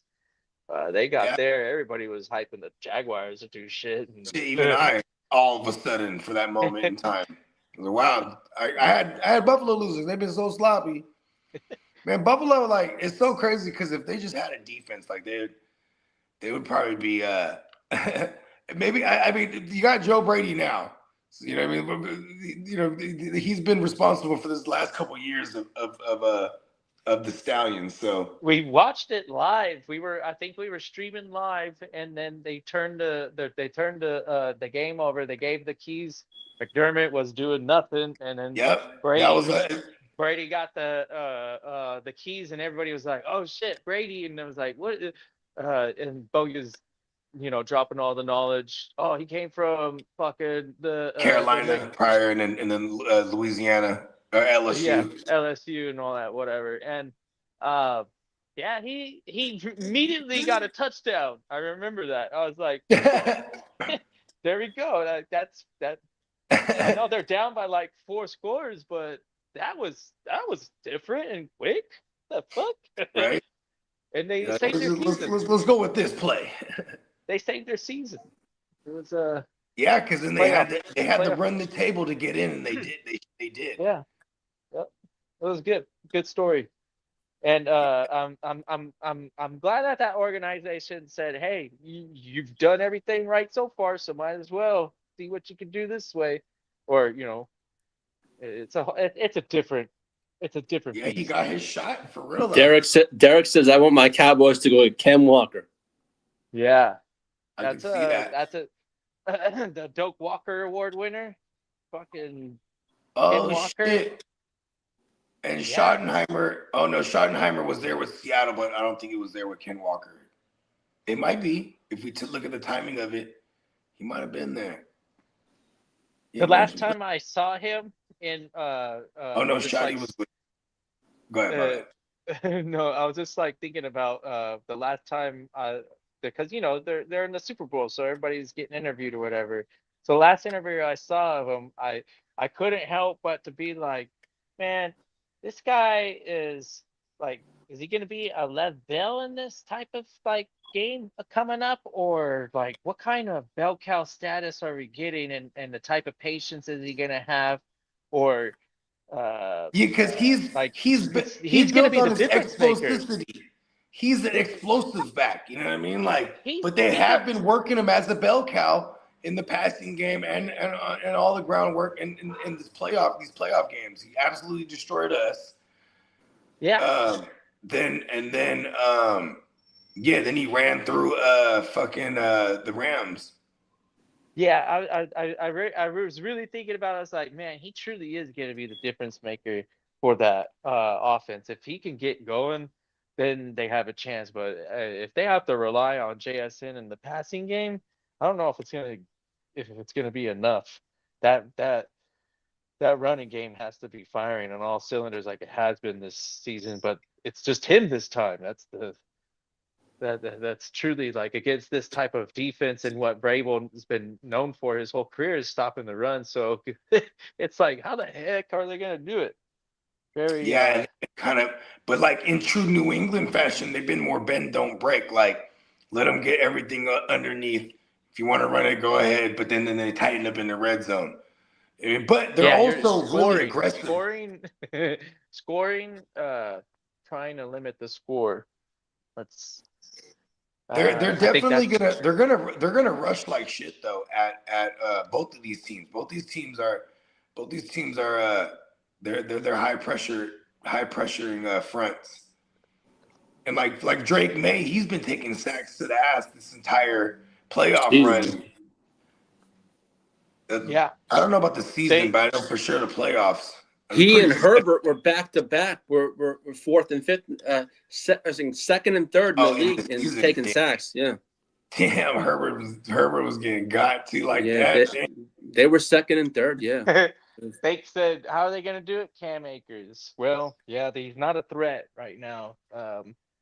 But I think cool thing about Akers is he's got that job security because he's already been that emergency back where he comes out of left field and starts to run all over a defense that was holding your starter back. He's ready to win another Super Bowl. This guy comes in for an injury and freaking dominates the rest of the game. And you're like, shit, do we go and pick this guy up on waivers? Or like, I don't know. It depends on if the running back's coming back or whatever. You're like, And then you got Cooper. You got Cooper Kupp, the hometown kid, playing for his favorite team too. Yeah, I mean, like this. They're in my house. Angry. I got the sacks to the ass comment. Pause. Makes. I missed it. If it came from me, yeah, I'm not that forward on Pause. the thought process. Yeah, pause. That shit doesn't even run through me. I don't know. It's pause. That one. Okay, I get it. I Yeah, start see to what think of fuck I'm shit. saying? That's so You funny. know what I'm saying? It's a wide variety. Hey, See, I just Lee don't ever pauses think about it, everything so because that's he's not why. sure. But it's funny because Now he he's just pauses thinking about everything. it. Now I just know that like he's probably in the aisle at a grocery store and he's thinking out loud to himself and going pause, even in the grocery store when he sees something and makes a comment. Right, Lee? Wow. It takes some effort learning this new fangled I don't caring know. I've been about saying whatever pause the since fuck like I'm saying. 2010. So. Yo, man. Well, I I say was in a so many, kid too in many whacked out things. 2010, That's why so I I'd be pause every goddamn time saying just in stuff case. like that. You weren't a kid either, Yeah, I was a grown man. I was like right? 20. I was like 20 That's something. that's when 15 you years ago. hear all these kids about the games and stuff that they're playing, and then you look back in your life and you're like, man, I remember when like things were DOS and stuff, like floppy disks. Like actually, they were We called used to, floppy yeah, because for they real. flopped around. Like they weren't even. I don't know, like shit. Technology now and the expectations on it. You almost expect it to do everything for you at this point. If you're a kid, you're like, it's okay. Technology will do it all by the time I'm old enough to care. It's For real, crazy. huh? Yeah. I know, like my son, I got him the little meta joints for his birthday. He just be in that motherfucker. You know what I mean? Doing all kind of shit. I'm just watching him play. Like, he's in a whole nother world right now. Like, I mean, because the meta Yeah. shit's the fucking glasses. You know what I mean? The whole goggle shit. Motherfuckers in Yeah. there. Last time I talked to Guccini in the chat, he was saying that he's got the puppy the puppy dad stuff today in Oh the yeah, morning especially. So he he's all right. He's just yeah. freaking He being might have had a father of late the start. year. He's a very routine oriented individual. So like, if he might have had a late start, I'm assuming because like he's usually up like 4:35 in the Yeah. morning. If he misses out on that time, everything gets pushed back because he's dealing with he got like 10 puppies. So you As got you to clean said, up I'm all preoccupied. yeah, you got to clean up all the messes, the shit that they do. Literal shit. You know what I mean? Boom, boom, clean the yard, all this shit. You know what I mean? But you shout out to the fella. You know what I mean? You know what I'm saying? Minecraft is something that I'm not very I don't have any personal experience from it, but the idea of it, as soon as I heard about it way back in the day, I loved it back then even. Hey, I was like, Minecraft is that shit. bro, That was the Minecraft for a first. That was the kid, first game that introduced my oldest daughter, to video games. yeah, It I'm was saying to Minecraft myself and Call of going, Duty.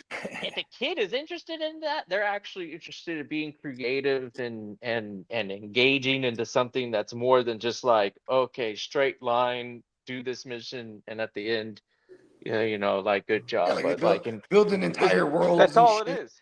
Yeah, that was crazy. The way that was interpreted to me, and I was like, whoa, let's go, dude. That's a What tripped me cool out, ass so like kid I game. remember the Xbox One came out, and then what I'm saying, they had the Minecraft on that thing. So that was the first console that I copped for my oldest when she was like 5, right? Because she was already playing like on the iPad or whatever. So I and getting the Xbox was kind of like an excuse for me having one in the house too. You know what I mean? Because I used to game with her all the time. But anyways, long story longer, she I remember tripping out like, yeah, Minecraft. And I'm like, this is Minecraft right here. Just this on purpose pixelated like Yeah, block shit. And I'm like, damn.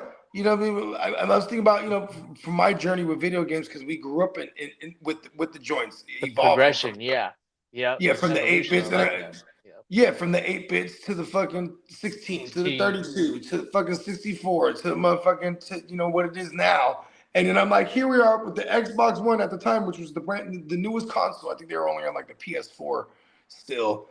And then so the Xbox One was like the new shit. You know, maybe 2014 or whatever it was. And I'm like, damn, here we are, 2014, and the game that she wants to play is the pixelated look at shit. That's I true. mean, it's 3D and very interactive and shit like that. But Minecraft is dope. Yeah, I think that was a shocker to me too, because I always felt when I showed my daughter like hand drawn animation, it got Yeah, less attention than the computer graphics, the new stuff. And yeah. and and that's how I was like, man, I can't believe she's okay with this, because there's more awesome looking games than that for sure. But when like when somebody explained it to me and what it is, I was like, oh yeah. Here, I wouldn't even understand how you could do it in like a high graphic situation. So I got more whatever. interested. That sounds pretty cool. Like as a kid, I was a mix of like, okay, I like all fighting games, right? But then like shit, you know, as the graphics started to get better, they're like, oh, you play this game, the graphics hella sick or whatever. And it's like, but then it was like, oh, is the story good? Because then it was like, if the storylines for the games was good, I didn't give a fuck what game it was, you know what I mean, or what the graphics was. So you know, I mean, motherfuckers used to play Dungeons and Dragons, it was just all text, you know what I mean? Like when you had fucking, you know, but you just got a good storyline. It's just, you know, it's meant to captivate you. You know what I mean? So I understood like with the Roblox thing because it was captivating to build your own world. Oh, But what was funny was like huh. that was her introduction to like playing online too, right? Because she'd be like, "Oh, can I go online?" So we put it through all the parental shit. You know what I mean? And all the, you know, age restriction shit. So it's like, so now she's playing online. But then, like, you know, you're inviting kids to your world, and then immediately some badass kid going there, starts burning all her shit down. You know, burning all her structures. Ah, she's in there crying. I'm like, oh, what's going on? She's like, oh, this kid is wearing out my house. I'm like, kill him. Like, it's like, you can't do it. Like, we'll boot him out. Like, this is your world. What the fuck?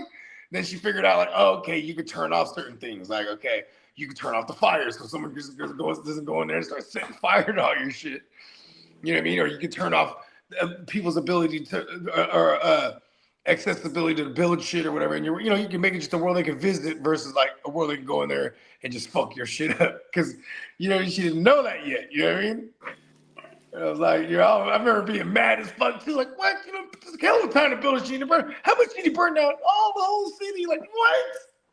He went on a rampage. Badass kids. You would assume it's a kid. Even worse, you know what I mean? We've covered some stories on the OJ where my kids, they got into Roblox. Like this, so my oldest was into the Minecraft, so was my second oldest, but then my second oldest, she kind of ushered in the Roblox era. And then, like, you know, even Mimi gets down. She got her own little character in there. She's doing dialogue, playing and shit. You know what I mean? Yeah, I guess the closest thing I can think of that I remember being a thing was the roller coaster tycoon, where you could Oh, you could yeah, be we you could be build your own. building your own amusement park, and then there was like What was that, the an PS2? extreme. There was a Oh, that PC. PlayStation 1, huh?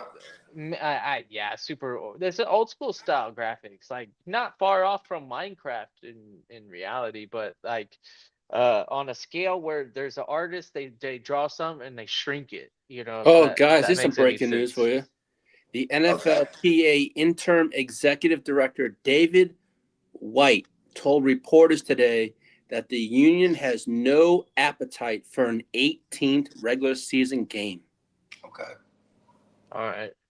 Yeah, they're probably like, and get rid of more preseason games I on mean, top of think it. about this. As the cap goes up, you'd probably expand your team too, right? You'd probably make to where it's like, okay, now we're going to 60 instead of 53, right? So now you have the 7 extra players that you could house and pay, right? Because if you had an 18-week season eventually, this is very grueling, right? Adding one more week, but then also you're adding an extra 2 weeks of football because you're gonna have 2 bye weeks now. So now management of the players is the thing. So I feel like that would be in order next after if and when they do an 18-week, you expand the rosters too. Yeah. That's for sure. And they should put me on the. I should be right there next to Goodell. Me and Bones. Were you That should- surprised when they voted him or extended him or whatever? I think he's done a great Kinda. job. Yeah. 'Cause Yeah, he's supposed to be kind of like a villain in a sense, probably. Yeah, Then we like boo him. a hoorah, like, yeah, Commissioner, you're the awesomest They just guy. come out and just Like, start booing him out, no matter what city. Is yeah, they need boo. to. Ooh, it's a Vince McMahon. Like, Uh, what is it? What kind of influence does he have? He's not. I shouldn't. He doesn't even have Vince McMahon influence for sure. you know what? That. I've never really I don't sat know through what the one of fuck the, they do. I don't think I've ever sat through an entire NFL honors. I wonder if he opens it up because, like, do they boo him? You know what I mean? Do the people in the tent, like, and all the you know what I mean? If Like, it's not, it's it's gotta be a provided thing. for. You gotta boo him if I'm in the bank and I see him, I'm just gonna start booing. I'll probably never see him in the bank though. He probably owns a bank. Yeah. He probably does wire he does all this shit. He does online banking. I'm But telling if I you, saw him in the bank or the grocery it, store, or like just high hopping, we're sharing Uber XL, right? I just boo him. it's automated. It follows them, regardless of scenario. They're not missing out on it. They're capitalizing He on it. pulls up in the drive-through. He's about to They're order his like, food. They we just gotta start keep booing him this through the thing. gig Can I up take your order? as Yeah, long as we can. boo. So the only teams without an OC is the Jets, Cardinals, Raiders, Steelers, Bears, Rams, and Seahawks. Oh, I thought you said something about. Yeah, but they haven't announced it yet. But those are the teams that are vacant that haven't, been finalized. But Haven't announced it yet. Yeah. yeah, Whatever. I know the Jets When thing it, is like Frank Reich would be a great hire because it's probably tough for the Jets to be a draw for any upcoming coach because they don't want to be like, okay, let me go take my chances with the Jets and because if it goes wrong, then they kind of fuck their chances of being in a head coaching conversation, right? But Frank Reich, he's a great retread, you know what I'm saying, as far as just that's right. someone who you know what I mean, because he hasn't I been agree. in the mix for a minute, you know what I mean? Like My reaction since Carolina to Lee fired him. was, all right, well, I guess we're rolling with the program. I don't think we're planning on winning anytime soon right now. This might be For just example, the Band-Aid. you get a Frank Just Reich. We love not Brees the most. Hall. Frank Reich's gonna run. He's gonna run predominantly one running back, and if it's Brees Hall there, we're gonna love it. You know what I mean? Like, Not to he's run a guy. away from the idea of him doing a good job and seeing a rebuild or whatever, but if that even becomes a thing, then he's probably already going to go back out there and become a head coach somewhere. I mean, I think that's a guy who's never gonna get another head coaching gig. shout out to the Crooked Commission, the Chicago Clubhouse. There's too many young and upcoming guys that have been making a name. Is he Where old? like Mike McCarthy. Like Mike McCarthy getting the gig with the Steelers is because the Steelers are way too old school minded for anything to be like, let's go take a chance with a young guy. They're just gonna bring in the best retread available, the most winningest coach in the last, one of the most winningest coaches when he was with the Cowboys. So that made sense to me, even though it's like, meh, like they're just gonna be mediocre again. You know what I mean? Yeah. Senior advisor with the Cardinals. He might like retirement. I can imagine a lot of golf involved in that role. Mike Tomlin. No, Frank Wright. Oh. Senior advisor of the Stanford Cardinals. I'm like, oh, nice. That's a golfing job. That's cool. That's pretty cool. So that's what he's been doing. Yeah, he just goes around playing golf. That's nice. Busy. Yeah. Yeah, see, you like him already. Look at that. There you go. Well, when you make it to the NFL, I think it's like one of those. Okay, if you have never played golf before, get ready because you're going golfing today. It's something that everybody gets to experience in the NFL. I'm sure they get dragged out and they take over a golf course for like some random Wednesday in the summer or spring, I should say. And yeah, it's a fun thing to get interested in for sure, and it keeps you mentally I guess they test your mental, that's for sure. Shout out the Crooked Commission, the Chicago Clubhouse. Yeah, man. Shout out to the crook, man. Thanks for tuning in. So yeah, Yeah. high golf. Yeah. I'm just good at it. Yeah, just not good at it. It's okay. I mean, it takes a lot of practice. I think that's really what the problem is that you have to learn how to hit all those different shots, because no lie is the same, and you have to experience long rough and a tree in front of you and a bush and all that stuff. So yeah, if you hit it down the middle, it's nice because it's so rare. It's a hard game, so you have to experience all the crap that goes along with that silly game. It's not a sport, it's a game. All the best golfers probably would agree with me too.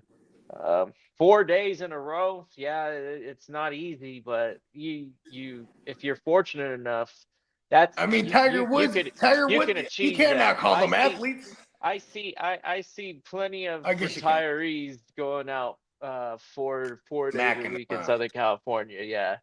So no big thing. It's not that strenuous. You do it I all the know. time. It's just like any other job, I guess.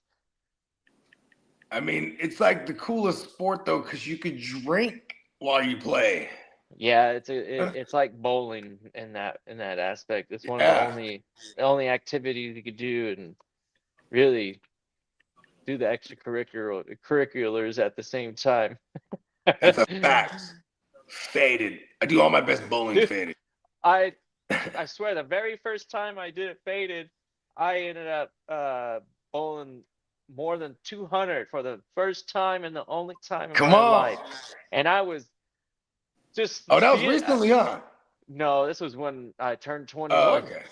Oh shit, So let's my go. very first time I was drunk and bowled. And I'm talking about drunk because we were putting down pitches at this point, and uh the first few games I didn't, do very well, but later on I got to a point where, you know what, I had Eye of the success on one tiger. shot.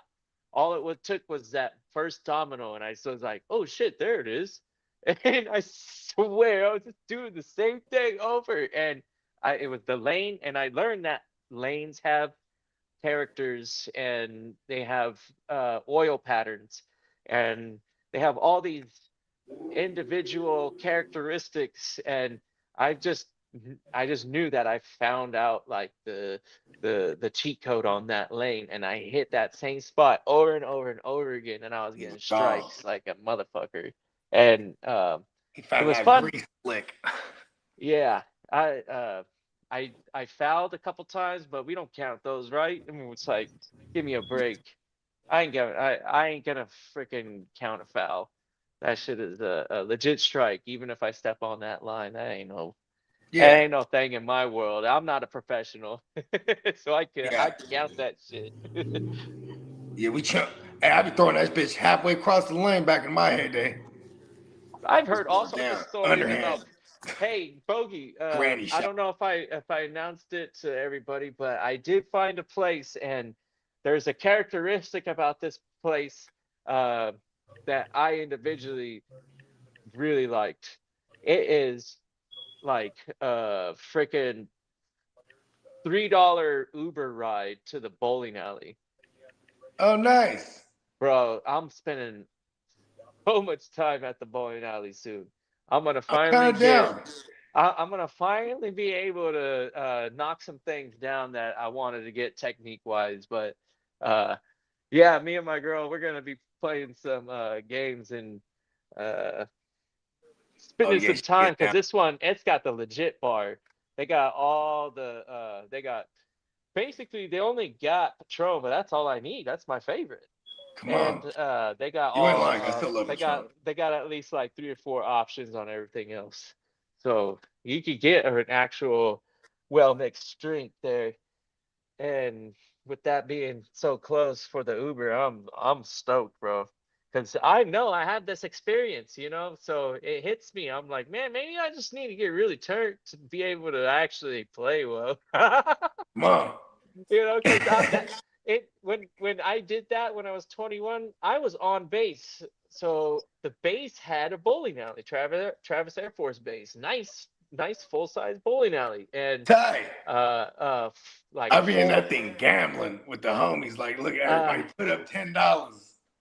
yeah, they had a smoker's pit even, Oh, Ty. that's going back. So to that point where like they even we didn't even have Still to go indoor outside to smoking. smoke. They had that little shack like they have in Yeah, they had Vegas the little or suction whatever. thing.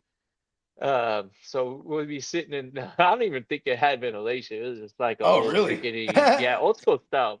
So Let's go. smelling up the place, right? Like, And there's vents somewhere.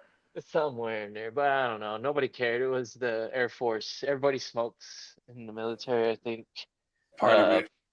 yeah, that's part of the initiation. Is like, okay, by the way, you're gonna get some sort of nicotine. Do you like dipping or do you like smoking? You're like, what? You have two choices, son.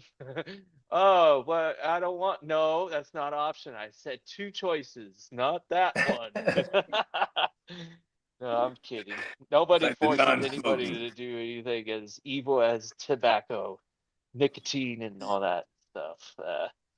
I quit it, but yeah, I definitely enjoyed it for a long time. I felt it was a, something that I enjoy, so I did it. I definitely quit it myself, but Yeah, I didn't look at it it as something that controlled my life. I eventually said, well, I don't want to do this anymore, and I just stopped. I was here, fortunate here, that it here was my was, thing.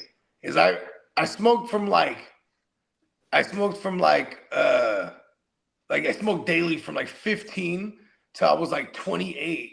And I was like, because I remember telling myself, I don't want to get to 30 and I've been smoking half my life, right? So I stopped smoking and I didn't smoke for 8 years, right? Any cigarettes. And then but at this point, I'm already a season ticket holder. So like my man's, he didn't smoke tree, he smoked cigarettes, and we would get turned at every game. And every now and then, I started being like, "Oh, I'm disciplined. I can have like a secret smoke." You feel me? hmm So and then he was like, and it was just that sweet menthol. You know what I mean? But then once they shut down for COVID, I yeah, remember just being in one of them liquor stores, and I was like, you know what? Let me get a pack of Newport. And I was back for like 2 years, which was 2 years ago or 3 years ago, 4 years ago now. So it's been that long. And here and there, I've had a smoke. Like actually, I remember exactly when the last two Vegas trips. I was like, here, let me have one. I smoked like half it. It's just grass. It's just there, garbage. that was my first question I was gonna ask you was, okay, did you enjoy it? And the fact that you said, Yeah, oh it man, was it trash. was actually trash and felt bad. You're just That like, was my ah, experience too. Because yeah. I'd be really really drunk and going, man, that cigarette, whatever, and like I would grab it and I would light it up. I would take 2 3 drags at most and just be like, ah, damn. And then all I could do is reminisce on how I used to enjoy smoking and how I can't believe that I used to enjoy it as much as I used to. You know? I mean, it's really being addicted to something. Like, Yeah, what's tight? exactly. Shout out to our man Dennis. I remember because when I first met Dennis, I this was like I was like maybe on year two of smoking again. You know what I mean? And like I wasn't smoking like I used to smoke. I would buy a packet last me like 3 4 days. You know what I mean? But I was still having a cigarette here and there. And then then I tell he's like I was talking. I was like, hey, I'm gonna quit cigarettes again. He's like, fuck it, I'll do it too. He quit too. You know what I mean? You know what I'm saying? And then he said since then, which is now a few years now. You know Yeah. what I mean? Actually, it's been like 3 years now, I think. But he's had one or two here and there. He said, after like a full year being like, just because even in front of me, in front of him, a couple years ago in Vegas, he's like, "Hey, you're smoking a cigarette?" I was like, "It's a menthol. They're extinct right now. I just wanted to have one." But it was ass though. And then last year, I forget who had one, but it was a non-menthol. I lit it up. I was like, "Wow, that's good. Shit's gross." Yeah, especially when you're smoking the herb, because I mean, there's so much to like about that. Yeah. And you get the tobacco, you're like, whoa, what's the appeal on that? That don't make But no see, sense. but this is the thing. This is why I like smoking backwoods too, though, because backwoods are like nicotine enriched. You know what I mean? It's like woo. Oh, okay, You know what I so mean? the effect hits a little bit different. Yeah, but it's also But it doesn't quote taste like a unquote cigarette. natural leaf. That's what they've advertised it as. So I don't know how true that is, but And, it's natural tobacco I versus like I never felt like I cigarettes. was smoking a cigarette when you have a backwood. Backwood. It's, Yeah, you know, super it might nicotine. be, yeah, it I might mean, have, nicotine's in the tobacco. You know what I mean? but the actual cigarette itself has so many other chemicals that make it taste a certain way and be, Yeah, that's a fact. whatever. Shit, that taste to me is repulsive now after all Yeah. these years of not doing it on the daily Like basis. I remember like when I first stopped smoking cigarettes, right? First of all, everybody and their mama around me smoked cigarettes, even my pops. So Yep, I first hundred stopped smoking percent. That's cigarettes, just the way it and was when they grew up, and they yeah, rolled right into it, and then we did too. And we are like exactly. some of I the was like I first said, I was ones to just smoking. be like, I don't know, but I, I was already having like it's cigarettes hard, here and there, but by the time I was definitely 15, hard I to was quit. smoking daily because we had the liquor store. That now this motherfucker started selling it to me. You know what I mean? For the last, well, first we was just buying blunts and shit. You know what I mean? But then now, like, oh, I'm smoking cigarettes. Like, fuck, I'm gonna buy a pack of Newports. And I remember too, back in the days, Newports was the expensive ones. It was like $3.75 or something like that. Sometimes it'd be like $4. Then it jumped all the way up to like $5. Man, the last time I was a smoker, them motherfuckers was like $13, $14 or something. But that's in Cali. I remember the first time I ever went to New York back in 2010. So boom, I'm over here fucking around Oh in New yeah, York. I'm like, let me go buy some Newports. Them bitches was $12 back yeah, then. And yeah. I was like, oh, okay, New York don't play that because they got, the different tax on the tobaccos. You know what I mean? Different states, different taxes. You feel me? Kind of like how gasoline is right now with the rest of the world, Yeah. where they're like, ha, United States, you're complaining about gas. I mean, you should come over here and check it out because this And shit's been that's why we fucked up went into over there Venezuela. forever. Yeah. They're like, ha ha, Uh, Venezuela, give I me think your that gas, I think your that crude oil. oil, they say that thick oil like that is useful in other areas, but very useful. It takes The crude oil.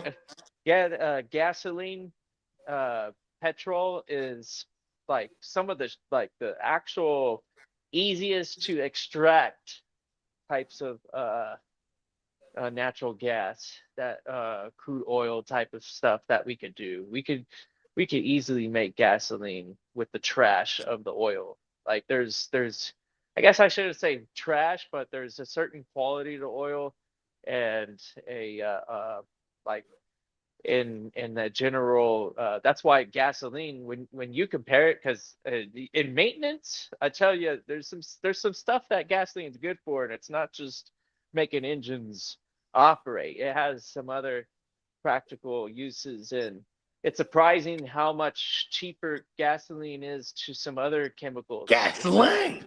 Yeah, that shit is really, when you break it down to the science of it, it doesn't really take much to create it. The mass production that we are capable to do is impressive, but because of the fact, that's Okay. why we that's why we have some cities in the United States that are able to have $2 gas or even a dollar some odd cents gas right now, because This is those companies, incredible. yeah, they found a spot and they're like, oh shit, let's acquire that, and it's easily transportable, and um, yeah, like I said, it's fairly um, practical to make. Doesn't take a lot of effort. Takes probably more effort collecting the crude than definitely refining it. It's dangerous in the refineries, don't get me wrong, but it's controlled. But Whereas, that's why we have Elon's robot. Hey, Patrick Mahomes' father was just arrested again. what? For what? Alcohol again. Oh wow. Well, I he mean, he thinks he can just get probably away got with some. it. He has a real He has a problem. You know what I complex. mean? Like, Yeah, Violation I'm of not gonna laugh at probation. dude. I'm not gonna laugh at dudes getting he arrested. ha- yeah, he You're- has a complex. He thinks he can get away with it, and He's not Yeah. harming nobody. Did he do anything outside of It's being like public Patrick intoxication? Mahomes. I mean, I wonder, behind the scenes, if he's like, if it's the thing where he's just like, look, Dad, I've been trying to tell you, what I mean, like I can get you a driver, I can get you, what I mean, because that's always been his thing, is getting the DUIs, you know what I mean? I got a I don't know DUI what again. this case is this time, but I do know they've took his license away. He was and all on that shit. probation. It said. That's what it said. So he violated. Yeah, Shit, he yeah. probably be doing. He probably not supposed to be drinking. Mm-mm. That would be a shame if he was drinking and driving. If he's on probation and he got caught driving and he wasn't drunk, then damn, that sucks. My uncle But used to always tell me like if this. he Shout out to my got uncle. caught drunk driving and he was on probation, that's a real bad. My That's a uncle real Pete, bad he's the one that lives in Vegas. He always says like this. He says, hey guys, like whenever when we was youngsters and we were leaving and shit, like leaving the party or something. He's like, guys, don't drink and drive. He'd be like, yeah, for sure, uncle. No. You'll spill it. That was his whole thing. Don't drink and drive because you'll spill it. I'm like, this guy's crazy. Yeah, lots of stories from my mom. Because they're from the air. They just drive with the drinks. It's just open. It wasn't illegal. That's what it was. Because there wasn't it wasn't like a DWI or like anything or something. It was like literally you were drunk because you were drunk and then you should be driving. But if you were drinking and you weren't drunk, then it's okay to be driving. If that makes sense. Yeah, So when you get pulled in over that instance, and they you're pulled like, you over. You weren't drunk. You were drinking, but you weren't drunk. Like, listen, I have open bottle of vodka. I just got started. Though. This is his fourth DUI arrest. Oh, nice. Yeah, that wouldn't really get you not too hammered. You don't got no whiskey in there, do you? That was like probably the cop interaction for a lot of people back in the day. It's like, you been drinking any whiskey? Nah, this is Coors Light. Oh, okay. Well, go ahead and get on then. Yeah, small town shit. My dad used to always tell even in Cali. No, that's what I'm saying. I was about to say, like, so, Tracy, right? Tracy's a very small town no one really knows about, right? And so for 2 years we lived in Tracy, and it was all new shit. You know what I'm saying? It was my parents' first house they ever owned because we always rented shit. Anyways, so I would kick with the neighbor's kid, and the neighbor, he would kick with my dad. Dennis McMahon was his name, right? This fool, check this out. He has something to do with Yamaha, the motifs and all that shit. Like, because he had all these joints he had like a little workshop in his house and all these keyboards and shit. And he'd be like, don't fuck with any of my shit in my shop. Anyways, him and my dad would get hella faded, and they would just like, and my dad would be like, yeah, that guy Dennis, he was crazy, man. He would drive, like how they do in Texas. They go back and forth like in the road. He would just be doing that because there's no one out there for longest. Like when we first moved out there, it's all new shit being built. And then they get pulled over by like the sheriff. And the sheriff would just be like, oh, Dennis, again? You know what I mean? Because Dennis is wild. He's drinking, driving around the town, getting into stupid shit. And they just be like, we're going to follow you home. You know what I mean? That's what Peacock said. This is like the early 90s. It's like 1990. Jeez. 1991, I lived there. There you go, Peacock. Your dad was doing that in the 70s and shit. It lasted all the way to the 90s, I guess, in Texas. Some parts, anyways. But that just shows you the dedication and the service that the police used to do for us citizens. Now it's all about making a payday off of your freaking infraction. No, I'm just kidding, folks. Drunk driving is. I mean, depends on what time of month, though. At the end of the month, they pulling you over for everything. For sure. Yeah, they do kind of appear out of the thick of it for whatever reason to hit that quota, but they'll never admit it. They don't. They can't do that, so they don't do it. That's what they say, right? I mean, you know how fast you're driving. If they choose to be honest, you go, oh shit, okay, yeah, you were going 90. Well, I mean, at the same time too, they are clocking. Yeah, because I would imagine there's some HPs that might be like, well, he's going 70, but everyone else around him is like, where you can just zero on this one guy. You know what I mean? they'll do something. Because technically I mean, he's going over speed limit. I don't know if it was misfortune or whatever, but I think it was like around COVID or something, and I freaking was a little bit, shit, I ain't gonna fucking pay my goddamn registration. California registration is a bullshit, if you Bullshit. ask me. But anyways, there was one year it was kind of It's like rough, and I'm like, it's kind fuck of that rough. motherfucker. I ain't gonna give him hella money for what? They don't take care of the road. I don't get nothing out of it in my eyes. I'm like, I don't see the fucking changes in my neighborhood. My roads are all fucked up. Uh, so Facts. um, the uh It is cool living in a new area the cop where I'm pulls at me because over and everything's he's like, "Where you roads are. going?" Because it's early in the morning. I'm a tradesman, so I have to be to work before 5. And I'm like driving around. This guy sees my expired tags and actually pulls me over. I'm like, man, I thought you guys don't fuck with people until it's like 3 months later or something.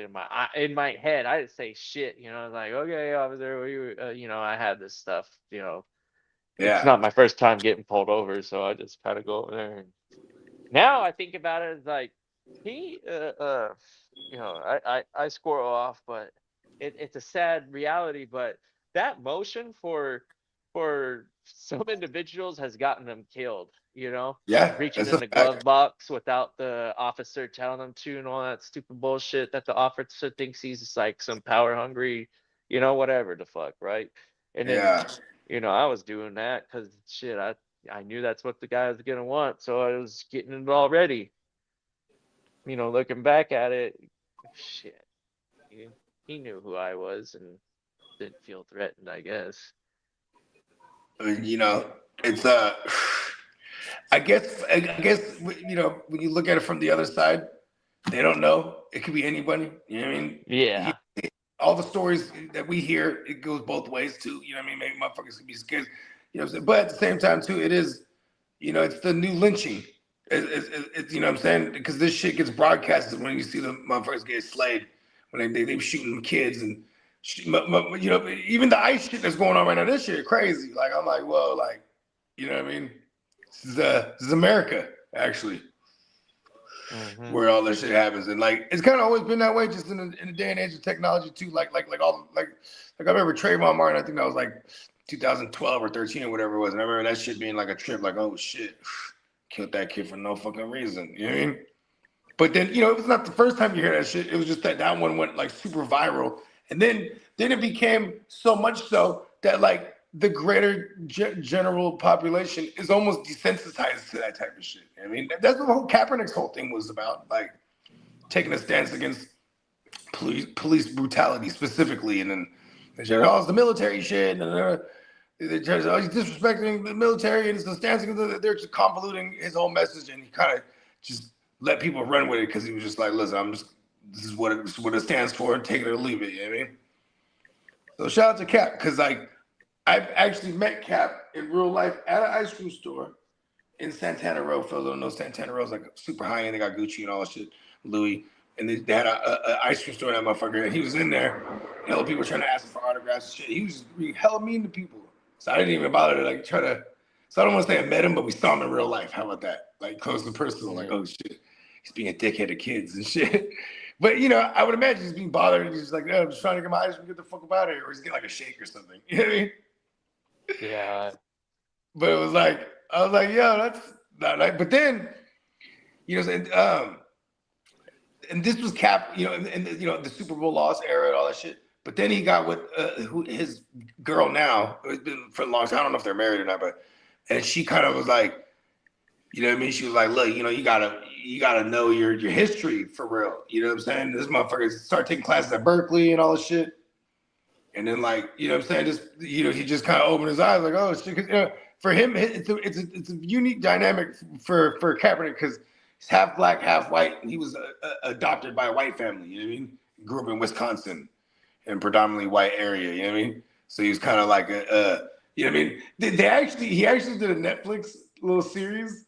It's kind of comedic, but or it is comedic, but it's based on his life. You know what I mean? The kid that plays him hella looks like him too, but like Yeah. of him just as a teenager growing up and playing baseball and football and trying to get a scholarship, and you know what I mean. Mm-hmm. And going to like, he's dating a black girl, and then going to dinner at their house, and he's like, dude, they cook so good. Like he was just like grubbing so hard. That scene was hella funny though, because like he's with he's meeting the girlfriend's family. They're a nice black family. He's sitting there just grubbing. It's a whole spread. He's just gomping. He's just like, oh my god. Right. He does like narration. He's just I think it was like shortly after he got his braids. Yeah, he started banging his hair out. You know what I mean? Like he looked like he looked like a black dude from the 70s. Now he got the afro with the big old sideburns and shit. Yeah, I remember that. That was what'd you call it? I guess shit. Kind of had an awakening. Most of that stuff is kind of corny, like the way that it's produced, but the story overall, I thought it was entertaining. I thought it was a good story, and what it represented. It wasn't bad. I liked it. Shout out to that team and producing something that actually is interesting and really out of the last 20 years, maybe 25 years, Kaepernick had one of the biggest stories. Therefore, he's pretty interesting. He's still talked about every season. I feel like somebody comes out of the woods and says, hey, what about Kaepernick? And you're like, oh. And everybody wants to stand up for him and says, yeah, you should have a shot somewhere to at least try out. But he doesn't ever get that shot. It's too late at this point. You don't ever expect him to get his shot at this stage of his career. I don't know, how old is he? Let's do the same old story. What about Cap?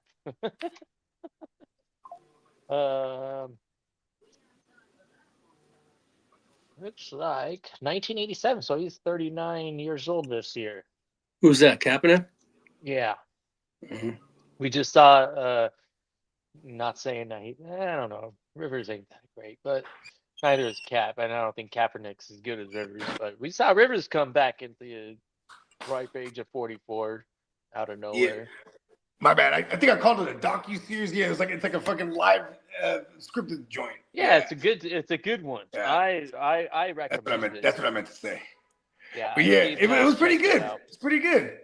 I thought it was fine. I thought it was entertaining and corny. I think that's a The comedic, but, corny. Yeah. Yeah. But I'm mad they didn't have his turtle in there, because like in real life, with that family, they had like this giant turtle, like a giant desert turtle, as a pet.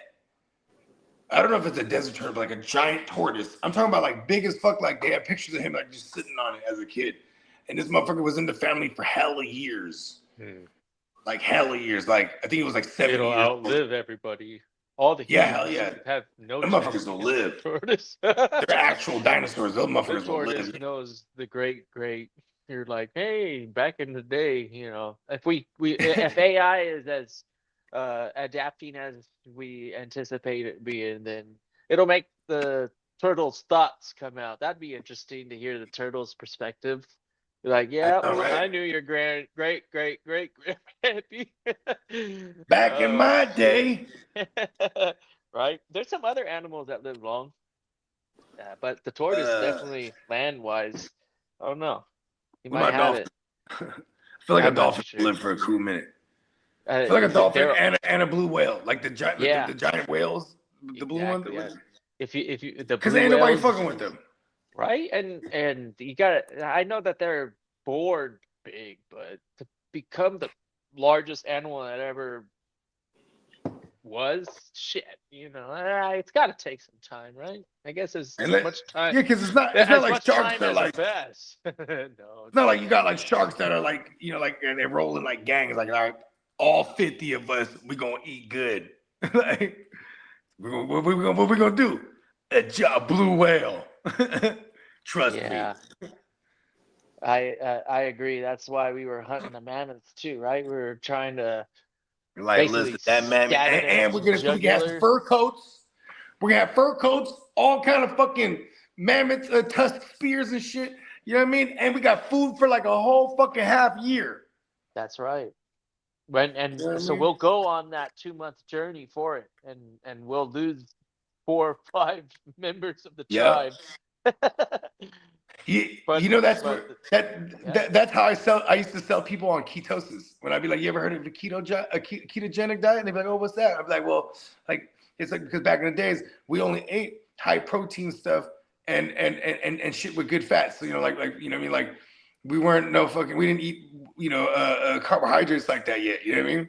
So it was like so I was like man when you're in ketosis you got hella energy because you're burning you're getting your energy from burning whatever fats you got. You know what I mean? So it's like so I used to tell people. So imagine like us, we're all it's like me. So all the GWN guys, right? Boom, we got fucking loincloths and shit. We got our spears, and we got this motherfucking this mammoth. You know what I mean? And we're just fucking shanking it up. You know what I mean? And maybe in the process, Lee gets stomped on. Boom, and they go, oh no, we lost Lee. You know what I mean? And then it scampers off, and we're following the blood trail, and it's like weeks of this. We're just you know what I mean, tracking it. Because we know it's weak now, you know what I mean? Because we already shanked him up a couple times, and then we finally get his ass for the final kill. And by then, he might have lost half the tribe. Hey, you ever hear of a show called Primal? It's an anime. It's Uh, a it's like I just found out about it, but it's on its 3rd season, and they're in the middle of the releasing episodes for the season right now. But it's about a caveman that walked with the dinosaurs like that far back, and cool. yeah, it goes through all sorts of like epic hardcore like shit that would have I think happened to Peacock him. told And me about this before. oh, okay, yeah, it makes sense. It's very it's I don't know how to describe the animation, how to compare it to Well, something, what is but this it's not on? it fuck, it's a good question. I have this set up with my internet provider Xbox. that they just let me have everything. So it's on Cool. HBO, maybe I got all of them pretty much. Paramount, but I think Oh, yeah, I except think for it would be on Paramount. HBO. If I'm I it's got Adult HBO, Swim. Hulu, So whoever has fucking the rights to Netflix. Adult Swim, I think, is the one that shows it. Okay, so that would be Paramount because they own they're the Cartoon Network and the Okay, Nickelodeon and all. Yeah. okay. I'm It's pretty dope actually. Yeah. It cool. like yeah.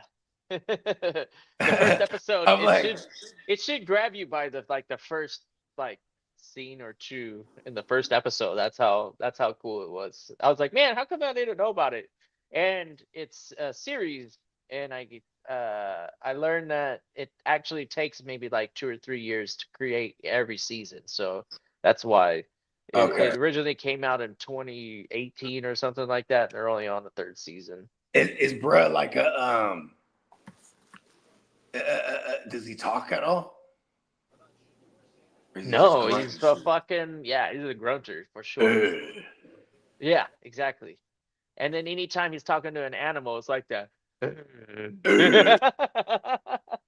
But you know what they say? They say that okay, this and mind you, this is if you want to ask who they is, this is Thoth. He says we're the 7th iteration of humans, right? We're the 7th version, right? So and at one point, like when you had like when they said the Neanderthal versus Cro-Magnon like era, whatever, they said the motherfuckers had what is it called? What was the eyes where like the feline has where you can see at night and dogs have it too. uh, So they had that, go, and they had I don't. bigger canine teeth incisors. You know what I mean, and you had freaking a telepathic ability. They even theorized that it could be like hive mind shit. You know what I mean, but this is yeah, you know what I mean. So maybe motherfuckers could have been talking to the animals in that shit you're watching. You know what I mean? Oh, like the yeah, like that type of body language they call it. No, I don't know. It's definitely a fantasy. Yeah. This guy is not a Cro-Magnon man. Cro-Magnon, by the way, that's just the position of the spine and skull. Because uh, because it just connection. walk upright. So exactly, and so like the Cro-Magnon man, that basically that's just saying when we evolved and started really having that upright, we want to swivel our head And that's upright rather than like Neanderthal. uh the nah Not yet. and Neanderthal really isn't that old. So we're talking probably like millions and millions of years ago is when Mm. Cro-Magnon started appearing on the skull. Uh, it's been a minute, yeah. So hominins, we've been walking upright as hominins for shit, 2.6 million years or something like that. Absolutely, yeah, been a long time. Yes. For millions of years, we have roamed the earth. On to. Yeah. The Clado, actually, the cladogram shows that it was 20.4 million years ago. Is So that what that's called? The platogram when they're walking like this, and then yeah, so and the hominid basically when you look at we'll call it like the evolutionary tree for this particular yeah. species. So it goes back 20.4 million years for the most common ancestor.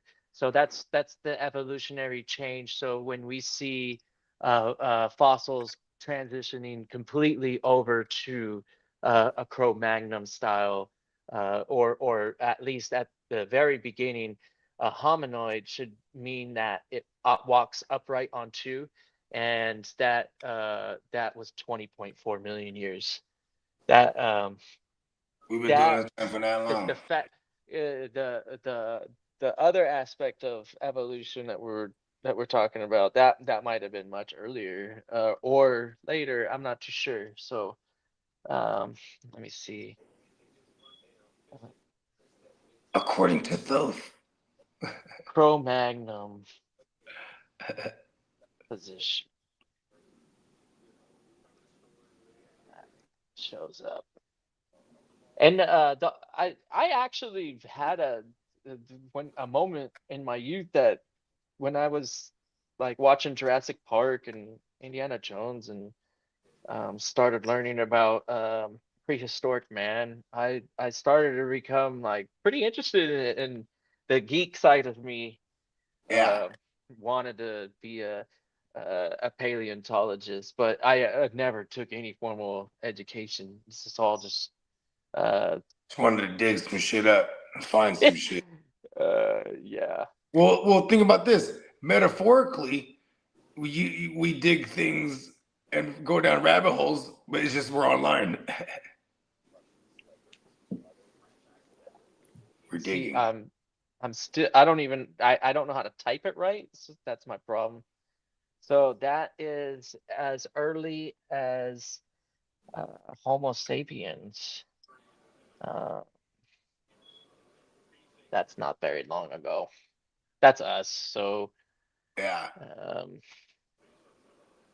Yeah, because versions of us go back like a couple 100,000 years. They found that yeah, 210,000 210. is Yeah, see a that. couple. Those are some of the earliest tools that we see next to bodies that You know what that you know what they found a lot? They would find cavemen like frozen, like intact, and they had these motherfucking like these giant mushrooms, and then they would hollow them out, and then like because this mushroom after it hardens, you could use some of the I mean, you could light shit in this mushroom like this fucking so like a torch. So they would carry this shit with them. That's some fucking ingenuity. You know what I mean? And some know-how. You know what I mean? And they would have however means of starting the fire, but then they would boom, put the fire in this motherfucker, and then boom, God. You know what I mean? But yeah, and that was only a couple. So the dinosaur shit, obviously, like you said, is fantasy, but it's supposed to be obviously dinosaurs are millions of years ago. correct, yeah. So we're talking actual cavemen. So yeah, Yeah. cavemen were around, but we Action. wouldn't actually consider them like us. That's not our That's not so to say. That was just another hominin that lived much earlier than the Homo sapiens. It just So, didn't survive. They didn't survive. yeah, and the the natural selection, the positive selection, or whatever you want to call it, and then actual fucking war. I'm sure. War on the Us dinosaurs. we're, Ooh, we're so does he still kill? we're still known to go about our business conquering, the planet. I think I think In we're that doing joint you're it. watching, does he find a woman? Does he find like a woman caveman? Oh, in the Like a cave beginning, that's woman? so if do you care if I tell you the first Nah, I episode, a don't care. little bit of the so in the beginning, you get introduced to the main character, and he's running around. He's trying not to get ate up by the dinosaurs because they're trying to kill him. He has fish. He caught a bunch of fish for his family. He's almost Oh home, no. and he hears his woman going, and he runs. He drops his fish, runs over, and then there's some like dinosaurs like going through his whatever, and then they eat his wife and children Oh no. Damn. right there in like the first, like, I don't know, 3 minutes. Dang. And then he's like running around, trying to survive because he's not giving up just because of that. So Yeah. the world's crazy. He has to move on, and then he sees a dinosaur, and then uh, it has babies, and then these dinosaurs that killed his family come and try and fuck with these dinosaurs, and they eat the babies of that mama's, Oh and shit. then the mama, she gets The fucked up, gluttons. but they leave her be. They don't kill her, and they team up, and they go and they hunt those dinosaurs and kill them, and then they just go on a journey for the rest of the season. The dinosaurs that he teamed up with, I would imagine they're herbivores. Um, there's they portray it just like how reality would have been, minus the idea that this fucking guy was running around with dinosaurs, Yeah, no, to no, but meet the up ones with he them and teamed up stuff. with, they weren't meat eaters, I would imagine, because they weren't trying to eat him. Oh no, they definitely were meat eaters. It's Oh funny shit! because, He's like, like, listen, I yeah, know I actually, look like tasty I left out food for some you. parts, but they're not really relevant. In the beginning, he saw those dinosaurs, and he had some like crazy, I need to kill these dinosaurs because I hate dinosaurs now moment. And just Oh before he shit! was gonna go over there and mollywop them, uh, the ones that actually fucked up his family fuck with them. And Oh, then he goes, "Oh shit!" And he feels sorry because she got her babies eaten or whatever. And then, he uh, identified with her. yeah, and he actually helped. So that dinosaur had like now I have the loyal bond, and Yeah. couldn't move on without him, and stuck to the side until tragically, as everything does, everything Yeah. must die. Yeah, I was about to say See, the mama this show dinosaur didn't is, last too long, I'm did she? like, straight out of the straight out of the gate. They're like, okay, we're gonna go No ahead and one's just safe. give you, yeah, we're gonna give you the premise Well, that's that why it's called this primal, is, right? I mean, your primal instinct is like yeah, kill or be killed, eat or be this is eat. like, yeah, when the Earth is, this is the reason why 99.9% of all life has gone extinct. In a time when Mother Earth really meant business. Yeah, Mother Coming this Earth will fall, carry on. She don't care Primal who's on Season the 1. surface, but those times, yes, you 65 definitely, million years ago, you had a lot of dinosaurs competition. were not playing. Uh, Not at all. Yeah, shit. I guess there were plenty of opportunities for dinosaurs to be macking on. That's how, because that's where we get our oil, right? That's what they say. Most of our oil is Hmm. the dinosaurs. Dinosaur bones that are fucking, or dinosaurs that are just, what do they call? What's the process called? Something carbon, something. The decay of matter, biological matter decays, and and when it's in certain Oh, and that's conditions, what turns into the oil. yeah, the mass extinction event led Oh to yeah, for the sure. ability to have it pile up in like a mass In quantity, mass pile up, amounts. right? So yeah, it piled up because of the mass extinction, whatever, and after millions of years, that pressure onto that biological matter turns it into that goo. So we're putting. You tell me when I'm putting oil into my car, dinosaur blood. Oh yeah, it's the Yeah. guts. It's the whole shebang, man.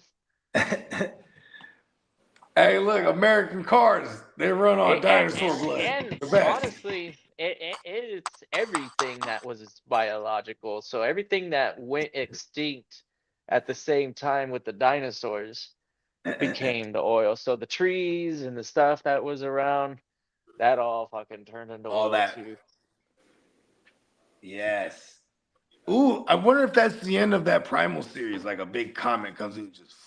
Plankton, yeah, plankton makes a lot of sense if that's like probably the biggest. There's probably more plankton on this planet than any other living creature. That's why the blue. That's why the blue whales just be chilling, bruh. Yeah, I don't know. And It's krill. yeah, Oh no, they eat krill, huh? Never mind, not the plankton. micro life or whatever you want to, You gotta watch out for microorganisms in the plankton. ocean. He's trying Yeah, to get that Krabby Patty recipe. yeah. A lot of fossils are definitely like those little like sea things, like the shit that you would see in like SpongeBob, maybe, I don't know. Like shelled types of Yeah, creatures, yeah, or just yeah. like alien looking little shellfish things. Like all of those in those uh eons, we'll call them eons because I think that's the proper term. Um, they have their eras, and they all kind of like show a certain um growth period. Like Eons is a long time. yeah, upwards of, shoot, like 50, 60 millions of years types of stuff. Um, which still for the Earth, when you think about it, I think it's supposed to be 4.6 million years old, and life has been around for maybe like 2 billion or something. Billion, right? 4.6 billion, right? Billion, yeah, Yeah. yeah. Yeah, life has only been on the planet for like maybe half of it, or a little less than half of it, they think. So I mean, like life as in like sentient, even right? just the evolution of Even life itself, vegetation, even going vegetation. going from non-life to living, life. The best way to explain it is, it's like not life like you and I with like that. Yeah, It's because we're made out of non-living things. All of our yeah, like cells aren't the alive, first single cell but organisms and shit. yeah, we're made out of trillions of those. That's what we Yeah. are. Um, but it's Okay. like, huh? Is the moon real? Your opinion. What is the fucking moon? Yeah. Well, I'm It's not. very I'm not strange. saying no conspiracies now. We are actually made No, out no, of I'm just cells. asking you, is the moon real? Like, what is the Yes, moon? What, the moon is as real as the cells in you. Yeah, yeah. It's no, a I it's a mean, trippy it's a you're a trippy scientist, fucking right? universe. It really is. It like when you think like that though, like when you think about that, we're little tiny cells built up into a thing, and this thing that is me is like a life form. Yeah, It's like, and all pretty our cells wild. are with little atom. We're built of They're atoms too. not, yeah, Like, and they're not living, right? They're not alive. They're not living. There's a separation on life when you come to consciousness, and that's not what yes, cells do. Yeah, I mean, they can but they can they they have they an can instinct. They have an instinct to do things, though. You know what I mean? they have a job, yeah, and Yeah. that's with all life, and you see it. It's a survival Mother thing. Nature. Yeah, yeah. I mean, that's why we need to figure out this quantum shit, because then we'll be able to break us down to a quantum level and travel eons across the fucking galaxy and come back. Energy states, yeah. One of the things that I started hearing about was CO2 What? might be able to replace water for steam. And if we're able to do that, then it becomes 50% more efficient and like 4 times more powerful. So yeah, that type of progression and energy, because that's going to be utilized in applications like nuclear power, for example. And then those nuclear power plants will even be more capable of providing energy for large amounts of uh, It's fucking insane. assets and cities or whatever, and it'll be cheap. CO2 is what we fucking exhale. Yeah, this shit is everywhere. So, yeah, that'd be a cool advancement. We wouldn't I have know, to right? Like, check, like do that's because like water has to be turning water to purified before wine, you like get to. Jesus did. But yeah, before you get to generate power with the water, you have to uh, do some um, cleaning and filtering They're like, with the how you CO2. That shit. how are you That gonna shit is. stop me, world? Everyone's You gonna just stop extract it out of the breathing. air and fucking all of a sudden, that there's plenty going out. There's Yeah, lots and of life all the bad living. CO2 that we're trying to get rid of, you can just turn that into Exactly. energy now. All of a Now sudden, you're getting it. Now you're getting it. Yep. It's a big thing, but still hey, look, it's a Chinese hey, look, development. that guy, that We're gonna guy have to should rely on the win. Chinese to move us forward with this one. And The then, guy well, who invents the that United shit. States will definitely improve on the first iterations. Listen, whoever first invents that shit, right, goes to get the patent, and then you never hear from him again. Yeah, yeah. And then Uh, it comes out later on. the good ideas get squashed, and not just figuratively. Oh, Yeah, they that disappear. John F. Kennedy's got a pretty good idea. God, no, can't be doing Real that. talk. And that's when you just piss the mob off too. That was the mob. That's how much influence the mafia allegedly.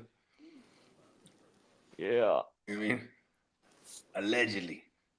That shit's crazy. Cause he went out there and started talking about A, B, and C. He had a whole. It's on YouTube. You go see the shit. He had the speech. The American people they need to know about secret societies, and they need to know about organized crime and La Costa Nostra. He straight said it like that, and the mob's like, nope. Yeah.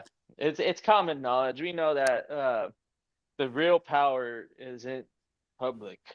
So if the public figure starts acting up, the real power is definitely going to find a way to step in and Yeah, they're gonna be hold straighten on, it out. front man. Right. Real power wants way the way things are is the way that the real power wants them to be. Preordained. Money talks. I guess we created a system that allows the ultra wealthy to have major influence because I don't know, money talks, right? I know. I need more of it. I need Yeah, like a lot of it, and then that's I right. need so much that I can just like I just want to. I'd be so fun if I'm wealthy, because I just take care of everyone around. Like, hey, what y'all want to do? You know what? Let's go. Boom, can hop in the jet. You know what I mean? Yeah. You know what I mean? Donate hella money everywhere we go to. Oh, it's just a charitable guy. You know what I mean? Like, oh, I gotta go to this charity event, guys. Oh, I'm a billionaire. Let me go handle this real quick. Yeah. Yeah. There's a lot to do with that money. All right. Give me some money. Give me some money, world. Give me money. Yeah, on that note, okay, let's put a ball on this one. Sounds good. You know what I mean? Sure. NeonPeacockMerch.com. Shout out to everybody that was been rocking with us. You know what I mean? We'll be back at y'all again with another Wake Your Game Up Friday morning. You know what I'm saying? I hope you're enjoying your birthday week, Catman. You know what I mean? Oh yeah, thank you again. You know what I mean? Everybody. It's been different type of birthday. I've got agendas, and I did find a new place, so that's always interesting, Hell yeah, exciting. man. So I love change. yeah, Yeah, yeah, I we got like. myself like I'm gonna give myself a week to move out, so I'm not really stressing on that like whole, oh shit, let's get everything out now. It'll be Yeah, like, oh, we can move at our own pace, really. that's badass, man. I'm happy for you. Yeah. Well, you'll see. I'll hopefully I'll be able to have a setup to where I could get like some cool shit like y'all have, and because right now my situation, I'm bouncing around in this place. I'd like to be able to just have everything set up and not have to take it to I've been wherever's tempted most to buy a convenient. life-sized Darth Vader a few times. They have I know they have the Iron Man one at DCA. I see that all the time going into the store. You remember that?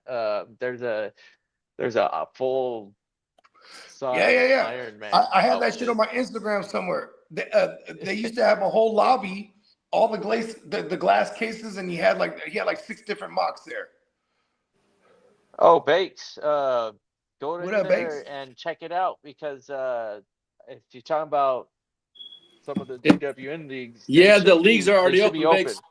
Yeah, Yep, if you want to make some moves, you're free to yep, do whatever you want. yep. You just gotta make your roster legal again because there's no Yes. more IRs since we're in the off season, and I added 10 more bench spots since we're in the off season, and it's gonna go crazy. It has begun. I've already The grit started been don't getting quit. dynasty trades in my other league. Yeah, that's right. I just got We don't offered really wait. Kyron. I received Kyron Williams. I have to give up Mac Jones and Alex Pierce. Alec Pierce and Mac Is it Yeah. a super flex? Yes, sir. I'm not mad at that. Alec Pierce probably gonna be interesting, but yeah, it's kind of a sell high situation on those guys. You know what I mean? Because you're banking on them getting into good situations. So I would do that trade. I mean, Kyron's locked in the contract. You know what I mean? Maybe try Yeah. to go get Blake Corum somehow or something too. Why not? I'm pretty sure those are just bench pieces for you right now. Well, actually, because I was thinking, because this is Like that's a kind of a slam dunk if you want to get like a starting running back. yeah. But yeah, let's get up out of here. All right, fellas. PeacockMerch.com. Appreciate y'all. Peace. Y'all have a great day. We'll see y'all on the next one. Peace.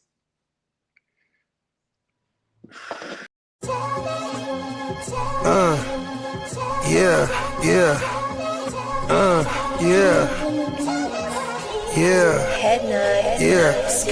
I run a tight ship. Loose lips sink ships. Run shit. Dripping like a runny faucet. Let that sink in. Table full of bosses at the meeting, double crosses, and we gon' have to toss you off the deep end, baller blockers. They tryna block my shine, solar eclipse. I'm a mobster and a doctor. I prescribe your daily fix. From the tech mecca, we lit, we see chips. Bench presser pumping this weight, the bees flip. Don't let the tech stretch. You're talking that shit, get greenlit. Silly suckers tried to ride my wave, got seasick.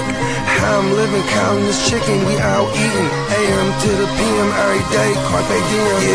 Yeah, I'll tell you about that money off top. Bogart, gotta feed somebody. Look, I don't know nothing except make more money. If you ain't got no money, then you ain't nobody. Money is a religion, righteous cause for sinning. Riding for the cause, we've been down from the beginning. 100 miles are running, all your mouths are running. If you ain't talking money, then you ain't saying nothing. Yeah, we finna ball like recess. Stash bands in the wall and the heat vents. Vacuum seal so the smell don't seep in. I represent the underworld, this ain't no secret. Stay 10 toes down, both feet pressed. Duck the alphabet, boys, cover up my feet prints. They know my name, I'm heavy in this game. Knee deep in this thing, I ain't just get my feet wet.